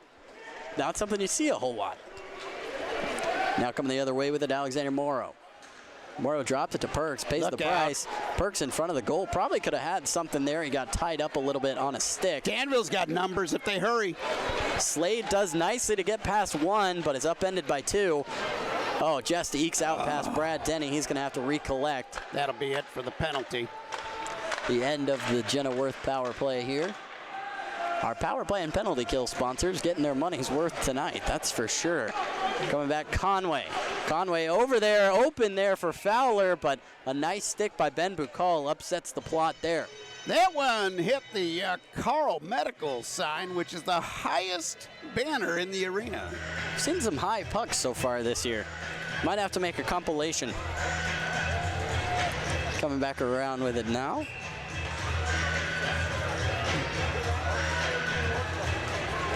Bukal collects it on the end. And a nice jump over the stick there to get loose. Danville's got quick numbers if they hurry. Bukal with it. Oh, dangerously so through the blue zone there. A nice self-made play by Ben Bukal. Might just take one of those to make this lead a little bit bigger. A.J. Tesserero almost connected on that pass. Oh, Tesserero almost connects with another one. Nicely kept in by Nick Gullo. Eventually forced out. Great hustle play again by Nick, but came up empty. Conway with a nice move to get in on White. He's got it covered though. Little head of steam for Zylak. Now Zylak coming the other way with it. A nice deke gets him through. His stick's tied up, and he goes into the boards. Nick Gullo going to try and get on the other end of this one. Instead, it comes back for Nate Farrington. Danville's offense looking like they did in the first period again, not like they were at the end of that second when they were miscommunicating a lot. Well, they had an easy stretch pass there, but were a little too slow to go for it. Atkins ensures that Rodebush is going to hold that one on the frozen puck. Atkins was ready to pounce. A couple of times tonight, Rodebush has kind of been a little lazy and figuring his defense will clear the puck out from in front of his own net. That time he pounced on it pretty quick. 15:31 left in regulation, and this one is going to be a nerve-wracker all the way down to the wire, I think, Nate. It is definitely going to be that. As these two teams, very physical, very high scoring as well, it should be noted, but not the case tonight in the least. One goal only to the Dashers, and that might be the second time a puck's gone and hit that exact chair there in the corner in front of the TJ Maxx sign. Almost took the sign out. Almost did. Almost got the max for the minimum on the sign hit. Don't hit the new scoreboard. No, that's a nice scoreboard. It was a great improvement over what we had last year, let me just tell you that. Oh, yeah. Had a few holes, a few broken bulbs. Happens with time in hockey pucks. A big collision there as Ensor hits the ground again. Nice play by Harley White. Browson uses an arm to carry that one in. somehow held on to it. Atkins Oh, out to Murray. Come on, Troy. Murray with a fake, a shot. It just is wide and up. Good opportunity. Ensor with a long distance shot there. Nicely dealt with by Alfonso Diaz. Long distance shot ends up covered by Rodebush. I was watching Troy Murray before the game when I first got here at the arena today, and he was really showing some impressive stick work, throwing the puck up in the air and catching it on the reverse side of the stick. And right there, you got to see those drills all come into play because it was great stick work at the line to keep that puck in and keep the opportunity going for the Dashers. And now it's Menor with it. Actually, a blown tire ends up with a dangerous pass across the blue zone, but Danville, much like the rest of the night, unable to contemplate that. Zalak overran the puck there, not expecting it to come out in front of the net. A nice athletic jump there by the referee. Danville's actually offsides on this one, as Rodebush covers it up anyway. 14:33 left in regulation.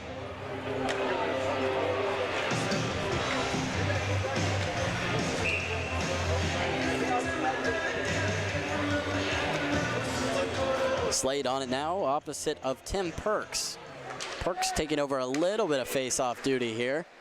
That kind of happens when your leading goal-scoring center is sent off.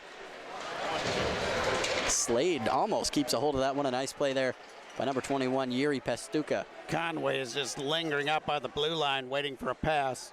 And you know, if anybody's going to make a goal, I wouldn't put money against Conway doing it. Dynamic goal scorer, very fast. When Danville saw him just kind of shadowing the play, they kept a man on him. Good, smart play on the defense. Fowler's shot ends up with a Tesserero deke that not only breaks a Menor stick, but sends two Menor players into the boards with one another. Couple of sticks missing in action here on this play. That's when you know it was a good stick deke, I suppose. Oh, Rodebush is out! Oh, what an athletic move there by Austin Rodebush. Just gets a puck down, and when you mess up, you got to make up for it. Quick move with the pad, now coming the other way. Palmerville does well to see that one out. Nair can't get a foot on it. Instead, it comes back through. Seeing great end-to-end action here. All the way down here is Danville fighting for it with Menor off the shin there of Sam Turner. Oh, A.J. Tesserero ready to pounce on that loose puck just out of his reach. Pinkowski tips this one down. It's going to come back for an icing, though. 13-14 left in regulation. What a game. This is a crazy game that we've seen. It's always fun in this crazy game of hockey when you see stuff you haven't seen, and I've been watching hockey since the 60s. We've seen a couple instances of that tonight. I hate to say how old I am, but man, I've been watching hockey for a long, long time, and there's some stuff I haven't ever seen in any level of hockey. Danville almost caught offside there. If Browsen gets to this one, Fred Hines open on the right wing. Browsen keeps it, a fired rocket shot there off the wrister. Came so close to getting a rebound, too. Rodebush did a great job on that one on all ends. Browsen like a hawk out there trying to get a hold of the puck. That one comes over the Dashers bench, hits off of Ensor's glove, and hits off of Murray's head, and back out onto the ice. And Murray giving the business to Ensor there for deflecting the puck into his head. Looked like it. Keep those little helmets on the bench, boys. A little fun on the Danville Dashers bench. That's good to see. You like hockey when it's fun, that's for sure. Fowler brings it over now.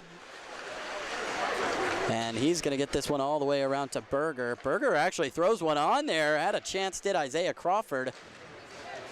Now fighting for it, Fred Hine along the boards there, trying to keep it out of reach is Alexander Morrow. Good job by Fred Hine canceling that play out. Now they'll have to have a stoppage here. Isaiah Crawford was down on the ground covering that puck up. And it's blown dead when the referee loses sight of it. It's always blown dead, and both sides allowed to switch out their lines here with 12:29 left to go in the third period. And since the Menor Icebreaker player kind of instigated that stoppage in play, they'll bring the face-off out to neutral ice. One of the first times it seems like in a while we haven't had a Serve Pro or Jenna Worth logo up on the board for a power play penalty kill. That one off the glove of Rodebush and into the net off the stick of Murray. when Fred Hine came off the ice that time, Coach Ray Tremblay with the old chalkboard showing him something that he saw with how Menor is defensing him. So I think Coach Ray has spotted something in the Menor defense that he thinks Fred Hine could take advantage of next time out. Played along the boards here. Danville has it out to the point. Ensor with a shot. Rebound is loose. It's wide to the right or the left. Had Rodebush down and out. Missed the net. Zalak's going to be on the end of this one on the back. He's fought off nicely there. Men are doing a great job actively pushing players off the puck. That was Stepan Jurovic. That is actually a great name for a goaltender, Rodebush. Austin, spelled with a Y. Austin Oh, referee Rodebush. took a big shot to the head there of a stick amidst a tangle up of Fowler and I do believe Zalak. On the run now, Gullo. Gullo with a shot, rebound is out. Oh, so close again. All the way out to Stephen Fowler, who sends it down to Tesserero at the other end. Tessie sends it over to Brad Denny. Denny fires a nice pass there. It's off the boot of Gullo. Can't do anything with it as Tim Perks is the first one to it. The usual cliche of this being a game of inches, it was there on that rebound for the Dashers. Came up empty. They're only cliches because they're true, right, Dennis? Absolutely. Tesserero, not a great pass there, ends up, that's where he meant it to go, right off the foot of Hawgood and straight back to Hawgood.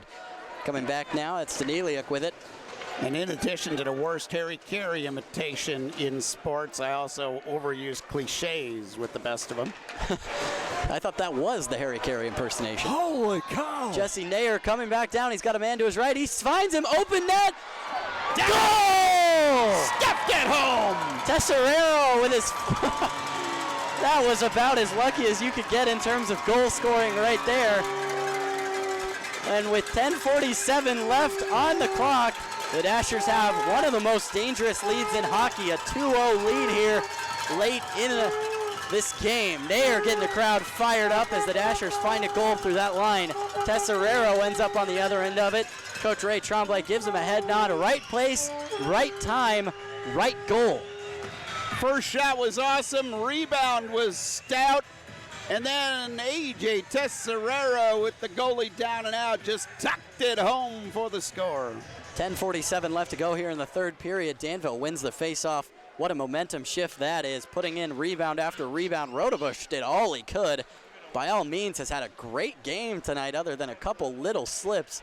But in a game of inches, as you so well put, that's all it takes. Oh, dangerous there. Farrington almost able to put one on Harley White. He's got his left side covered there. Very tactical approach. Able to keep it covered.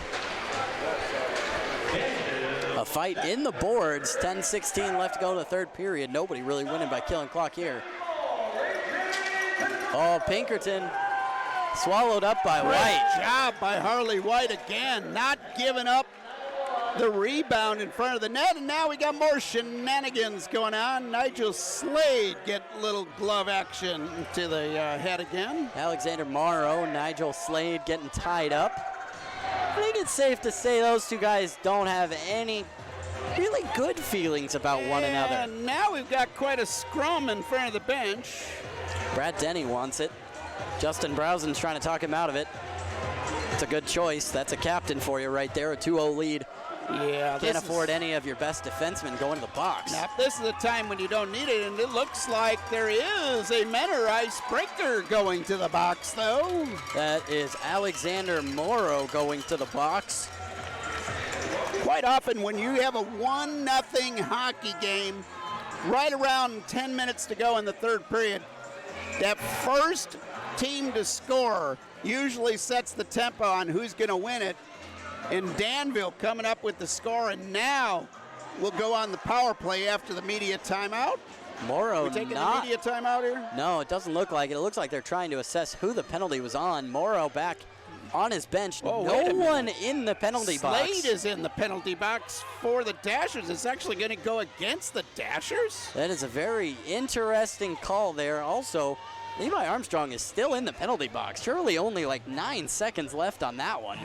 Yeah, you have to do the math. He got 17 minutes total. Let's see. Yeah, he should be due to come out here in a few minutes. Well, with that, instead of the Jenna Worth power play, we're going to go on the Serve Pro penalty kill. Here is Menor has an opportunity to strike back with 9:53 left to go in the third period. And the Dasherals will be hoping the game. 1:39 left on the penalty. As this one's dangerously turned over to Danville. Able to stall a little bit. Ben Bucall over to Palmerville. Good idea there. Ooh, Fred Hine almost could have had a breakaway. Alex, you're up 2-0. Safer on the defense. Fred Hine with a nice stick there to disrupt it even more. And before you know it, killed about 38 seconds already. Hine on it now. He's got some space. Who is on the power play here? Sure seems like the Dashers, but that's the flip side of what we saw in the second period, funny enough. Playing a nice little four-corner game here now. The Bearded Brotherhood able to stall enough time. That one even gets over the blue line. This is a completely new Dashers team that we've seen on the man disadvantage. Yeah, Dasher's playing some good hockey here in the third period. Man, Menor unable to connect any of those passes. We saw them execute so well in the second period. Nobody home on the point for Menor, and so that little ring around the rosy pass around the boards clears out. That was due to Danelia getting a shift change. Now coming the other way with it is Tim Perks. Perks plays it back, but Danville's got it. On it, Nick Gullo. Gullo in there. Nick will take a little time off the clock. Gullo has no wrong with just skating into the zone and keeping a hold of it. 20 seconds left to go here on the Serve Pro penalty kill. Love the hustle of that kid. Danger is here. That comes out. A shot from the point, comes back out. Another shot from the point, redirected. Nicely done. Harley White to get a pad blocker there. Oh, great job along the boards of clearing the puck out of the zone there. Great job by the Dashers. And you know who that was. That was Seth Ensor, who came out earlier after taking a big stick to the face that drew blood. Back to even strength with 8 minutes left. We're back here, and the Serve Pro penalty kill is now over as we're back. That was an impressive penalty kill by the Dashers. It definitely was. This one touched up there by Jurovich before it can become an icing. Danville actually ends up on the other end of this one. Fred Hine going to try and get to this one. Had a little bit of a Scooby-Doo leg moment where he was moving but wasn't gaining any ground. It's a great description. Nate Farrington throws this one down. It's nicely slept up by Ensor. He's had a heck of a game since coming back from that hit. Shot from the point. A huge shot from the cannon, stick of Fred Hine. Nicely swallowed up by Austin Rodebush. Fred and Linda's kid with another big shot on net. Now we'll have the media timeout. 7:25 left in the third. Danville up 2, but Nate, why am I so nervous? This has been a crazy game. I'm almost expecting even more craziness in the last 7 minutes.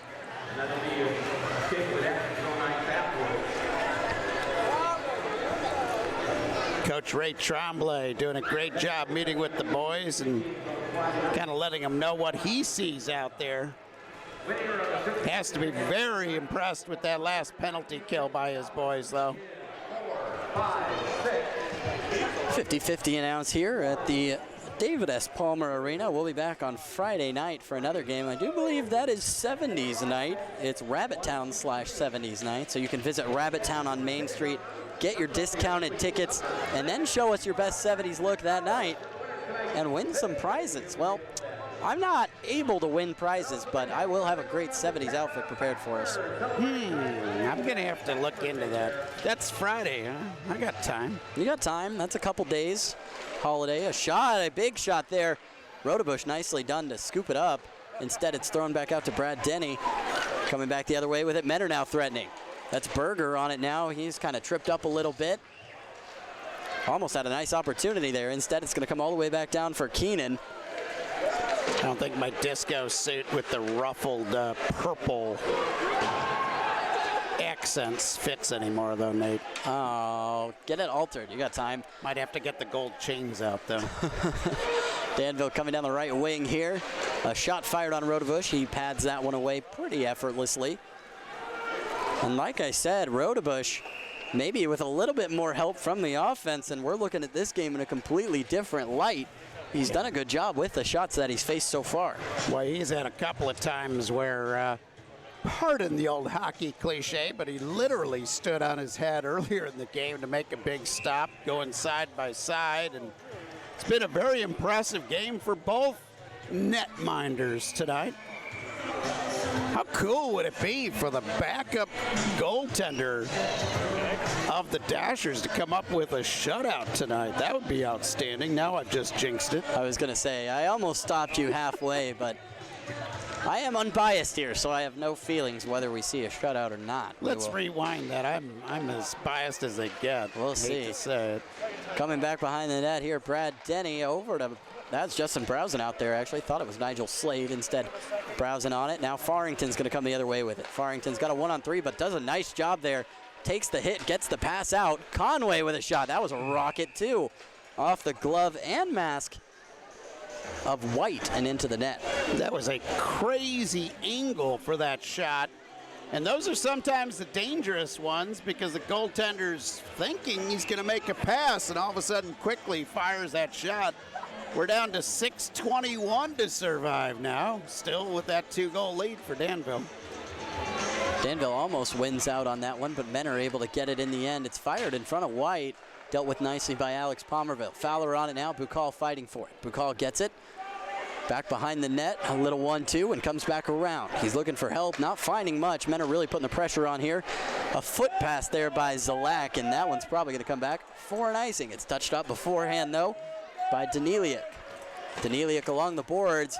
Getting to it there is Ben Bukal. Laid offside, otherwise he could have had an opportunity there. Timing just a little bit off. That was upset there by number 15, Stephen Fowler, who did a nice job to throw off the timing. Holding back Bukal just enough. 5:40 left. Men are really putting on pressure, and it's doing well as the Dashers struggling to get anything concrete going the other way. We'll see if they can pull one back here. Zalak being annoying on the back check in there. And in hockey, that is one of the best compliments you can give a on-ice player. Oh, yeah, that's the best way to be. It keeps that play from ever developing. Oh, look at this. Oh, a delayed offside for sure there, but it would have been a great opportunity. Gullo did enough to pester it, and Tesserero ended up on the other end of it. Good job by the Dashers of communicating that to keep the play alive and keep the clock running. Pinkowski almost had a nice chance. Now Crawford's going to give it a go, but instead it comes back down the other end of the ice with Danville. Rodebush going to have to cover this one up as the speedy Sam Turner was looming in the not too far away distance. Dashers have done a great job on the offense. Anytime that puck is going towards the net, they attack that crease area looking for the rebound. But Rodebush has done a good job of not preventing any more opportunities. Conway on it. 4:50 left in regulation now. Oh, look how dangerous. Hawgood tried to play that one with a boot, and that's the danger of that. You might miss it. Fred Hine trying to chase this one down. Brody Duncan does nicely to get there to it and delivers a pretty nice stretch pass there to Stephen Fowler. Just took a weird bounce away from him. Duncan now blows a skate, but he's back up, and he's the first one to it.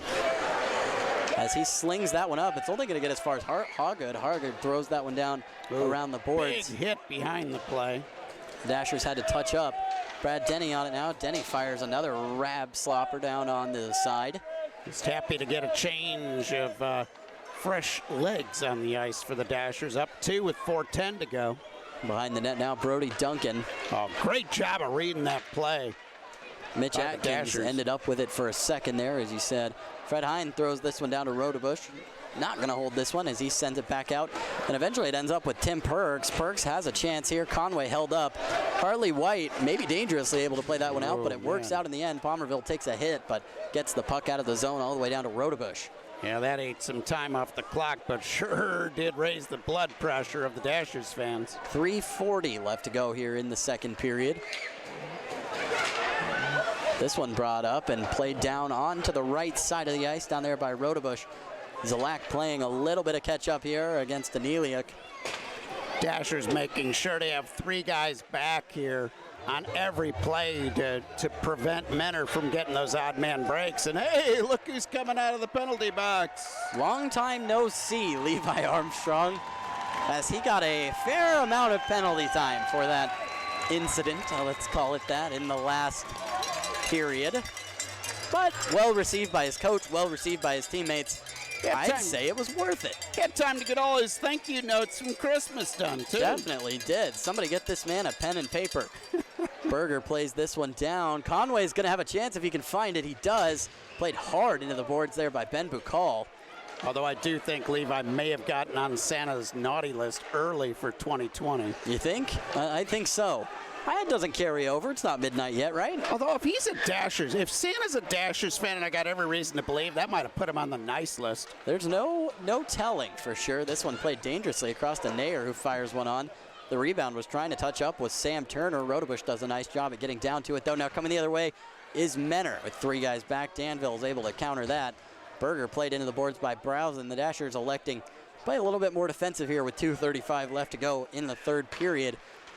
It's like killing a penalty at this point for the Dashers. It feels that way, and they've done that their fair share tonight. Fred Hine now coming the other way. His shot is touched up nicely there by Brody Duncan, who played solid defense to stop him up. Smart play there. Fred didn't have an opportunity to get a clear shot, so just made sure the puck got into the corner to waste some more time, and here he comes again. Atkins to Hine. Hine takes a huge hit. No interference called there as that one is swallowed up almost by Rodebush. Boy, Fred Hine wants to go. The referee wants to stop. Fred Hine is manhandling. I don't think Blake that was Naya. Fred. I think that was somebody else coming in back in the play. Oh yeah, Fred Hine's here in the middle of the ice. That was somebody coming in to defend. A large man. His scorer. Is that AJ? It might be AJ. It's Seth Ensor. It's Seth Ensor. He's had a heck of a night tonight in a couple different ways, I would say. I mean, he had the face mask there of Blake Nada. 5 good hits, 3 good defensive plays, probably about 7 stitches to the face, and now protecting your number 1. Nada was checking for blood there. We'll see what the official total comes in, but it looked like Nada was on his way to the box. Instead, he's coming to the bench. Whoa. We got some chippiness in between the benches as it Slade over here. 3 referees to sort that one out. Now they're coming back. Slade's going to be sent off. It looks like, anyway. Maybe just sent back to his side of the ice. Yes, that's the case. Yeah, I think they just wanted calmer heads to prevail there. This is going to be a power play for the Menor Icebreakers. 2:02 left and 2 minutes in the power play. So this is going to be very interesting. Would not have been surprised to see Slade sent off there. A little troublemaking. It'll be interesting to see how long the Menor Icebreakers coach waits before he pulls Rodenbush and gets that extra attacker on the ice. Yeah, we will see. 2 minutes left now in the third period. Danville up by that score, 2-0. White saves a slapper there from Brody Duncan. Rodenbush all the way out past the circles, just waiting to get the call to the bench, so he's expecting it to come soon. It always impresses me how effortlessly goalies can skate backwards with those pads on. They just kind of float backwards. He's floating back towards the bench now. And here he goes. Farrington going to be the extra man on here for Menor. Danville playing catch-up here. Look out. Harley White with a nice pad save there. That comes all the way out to Bradley I am off tonight. Brody Duncan, man. Empty net for Menor. Dasher's got an opportunity to ice this one. Brody Duncan on this one. Pastuca did just enough to hold on to it, but that one turned over pretty carelessly to Danville. Down the ice, that's going to be wide right. And are we going to have an icing? No, we're not. No, they're on the power. Oh, obviously, yeah, we are still on the penalty kill. It's very confusing out here tonight, folks. It is almost 2020. Maybe we'll start a new leaf with a new announcer. Offside on Menor here as we regroup. And after the Harry Carey imitation, they might be replacing the color man, too. Might have a whole new squad coming back. We might not be here Friday, folks. Got to call Harry Black back from ESPN.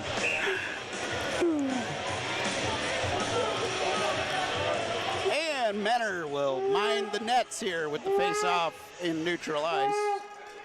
Push back down there by Diaz all the way over. 1 minute and Danili. 5 seconds left. Harley White covers that one up. We're going to have another face-off here in the Dashers' defensive zone. 1:02 left on the Surf Pro penalty kill. 1:05 left in the game.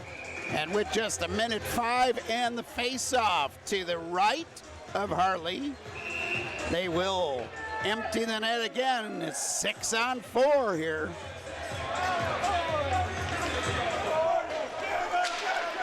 Won by Menor, but pushed on by Danville. Back eventually to Menor here. So across, dangerous, heck of a save, Harley White. Big time stop, and then the Dashers. Oh, that's going to be wide right as well. Did a good job of clearing the puck, though. Harley White with an athletic save there. That was a big stop. Major league stop. Bukal puts a shot down. That one's touched up, and it's going to come harmlessly around the back of the net. 38 seconds left to go here in the second period. Menor with an empty net. Morrow plays it there. Come the other way with it, number 21, Yuri Pestuka. Pestuka trying to make something happen. He's got space. He drags along. Harley White swallows it up. It's a firefight for it. It's eventually played out, and it comes all the way out to Fowler across to the point. Daniliuk fans on a shot. Dangerous. Nick Gullo throws it down. We'll see. Yeah! Goal! Ice breakers are iced here at the David Ellis Palmer Arena. Harley White not only fighting off a 6-on-4, fighting off the announcer's curse of mentioning the shutout. For now.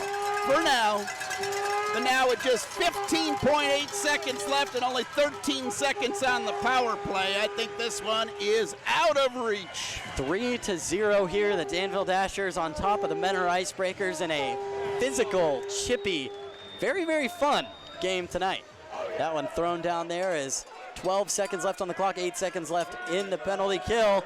I think Harley's going to withstand the announcer's curse. This one looks about wrapped up. Brody Duncan going to have one last try here. He's out in front of it. A nice save there, and a win for the Danville Dashers, and a big one. Big shutout for Harley White in the net. When your backup netminder can come up big.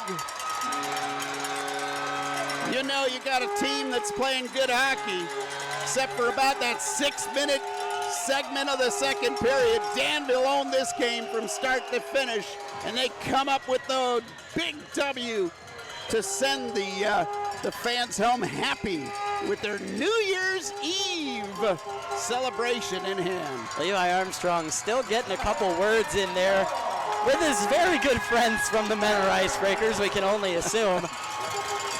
What a night. I am stunned. That was a heck of a game, a hard-fought game by both sides, in all honesty, but men are unable to put anything past the stone wall of the Danville backup goaltender, Harley White, rocking the white pads, white face mask. What a performance by Harley White, and what a performance by the Danville Dashers. He's got to be one of the 3 stars, and in fact, no doubt that Danville's going to sweep the 3 stars to end 2019. 3-0 on the scoreboard, Nate, but this was a nerve-wracking game all the way down to the final couple of minutes of this one. That was a heck of a way to come out of it.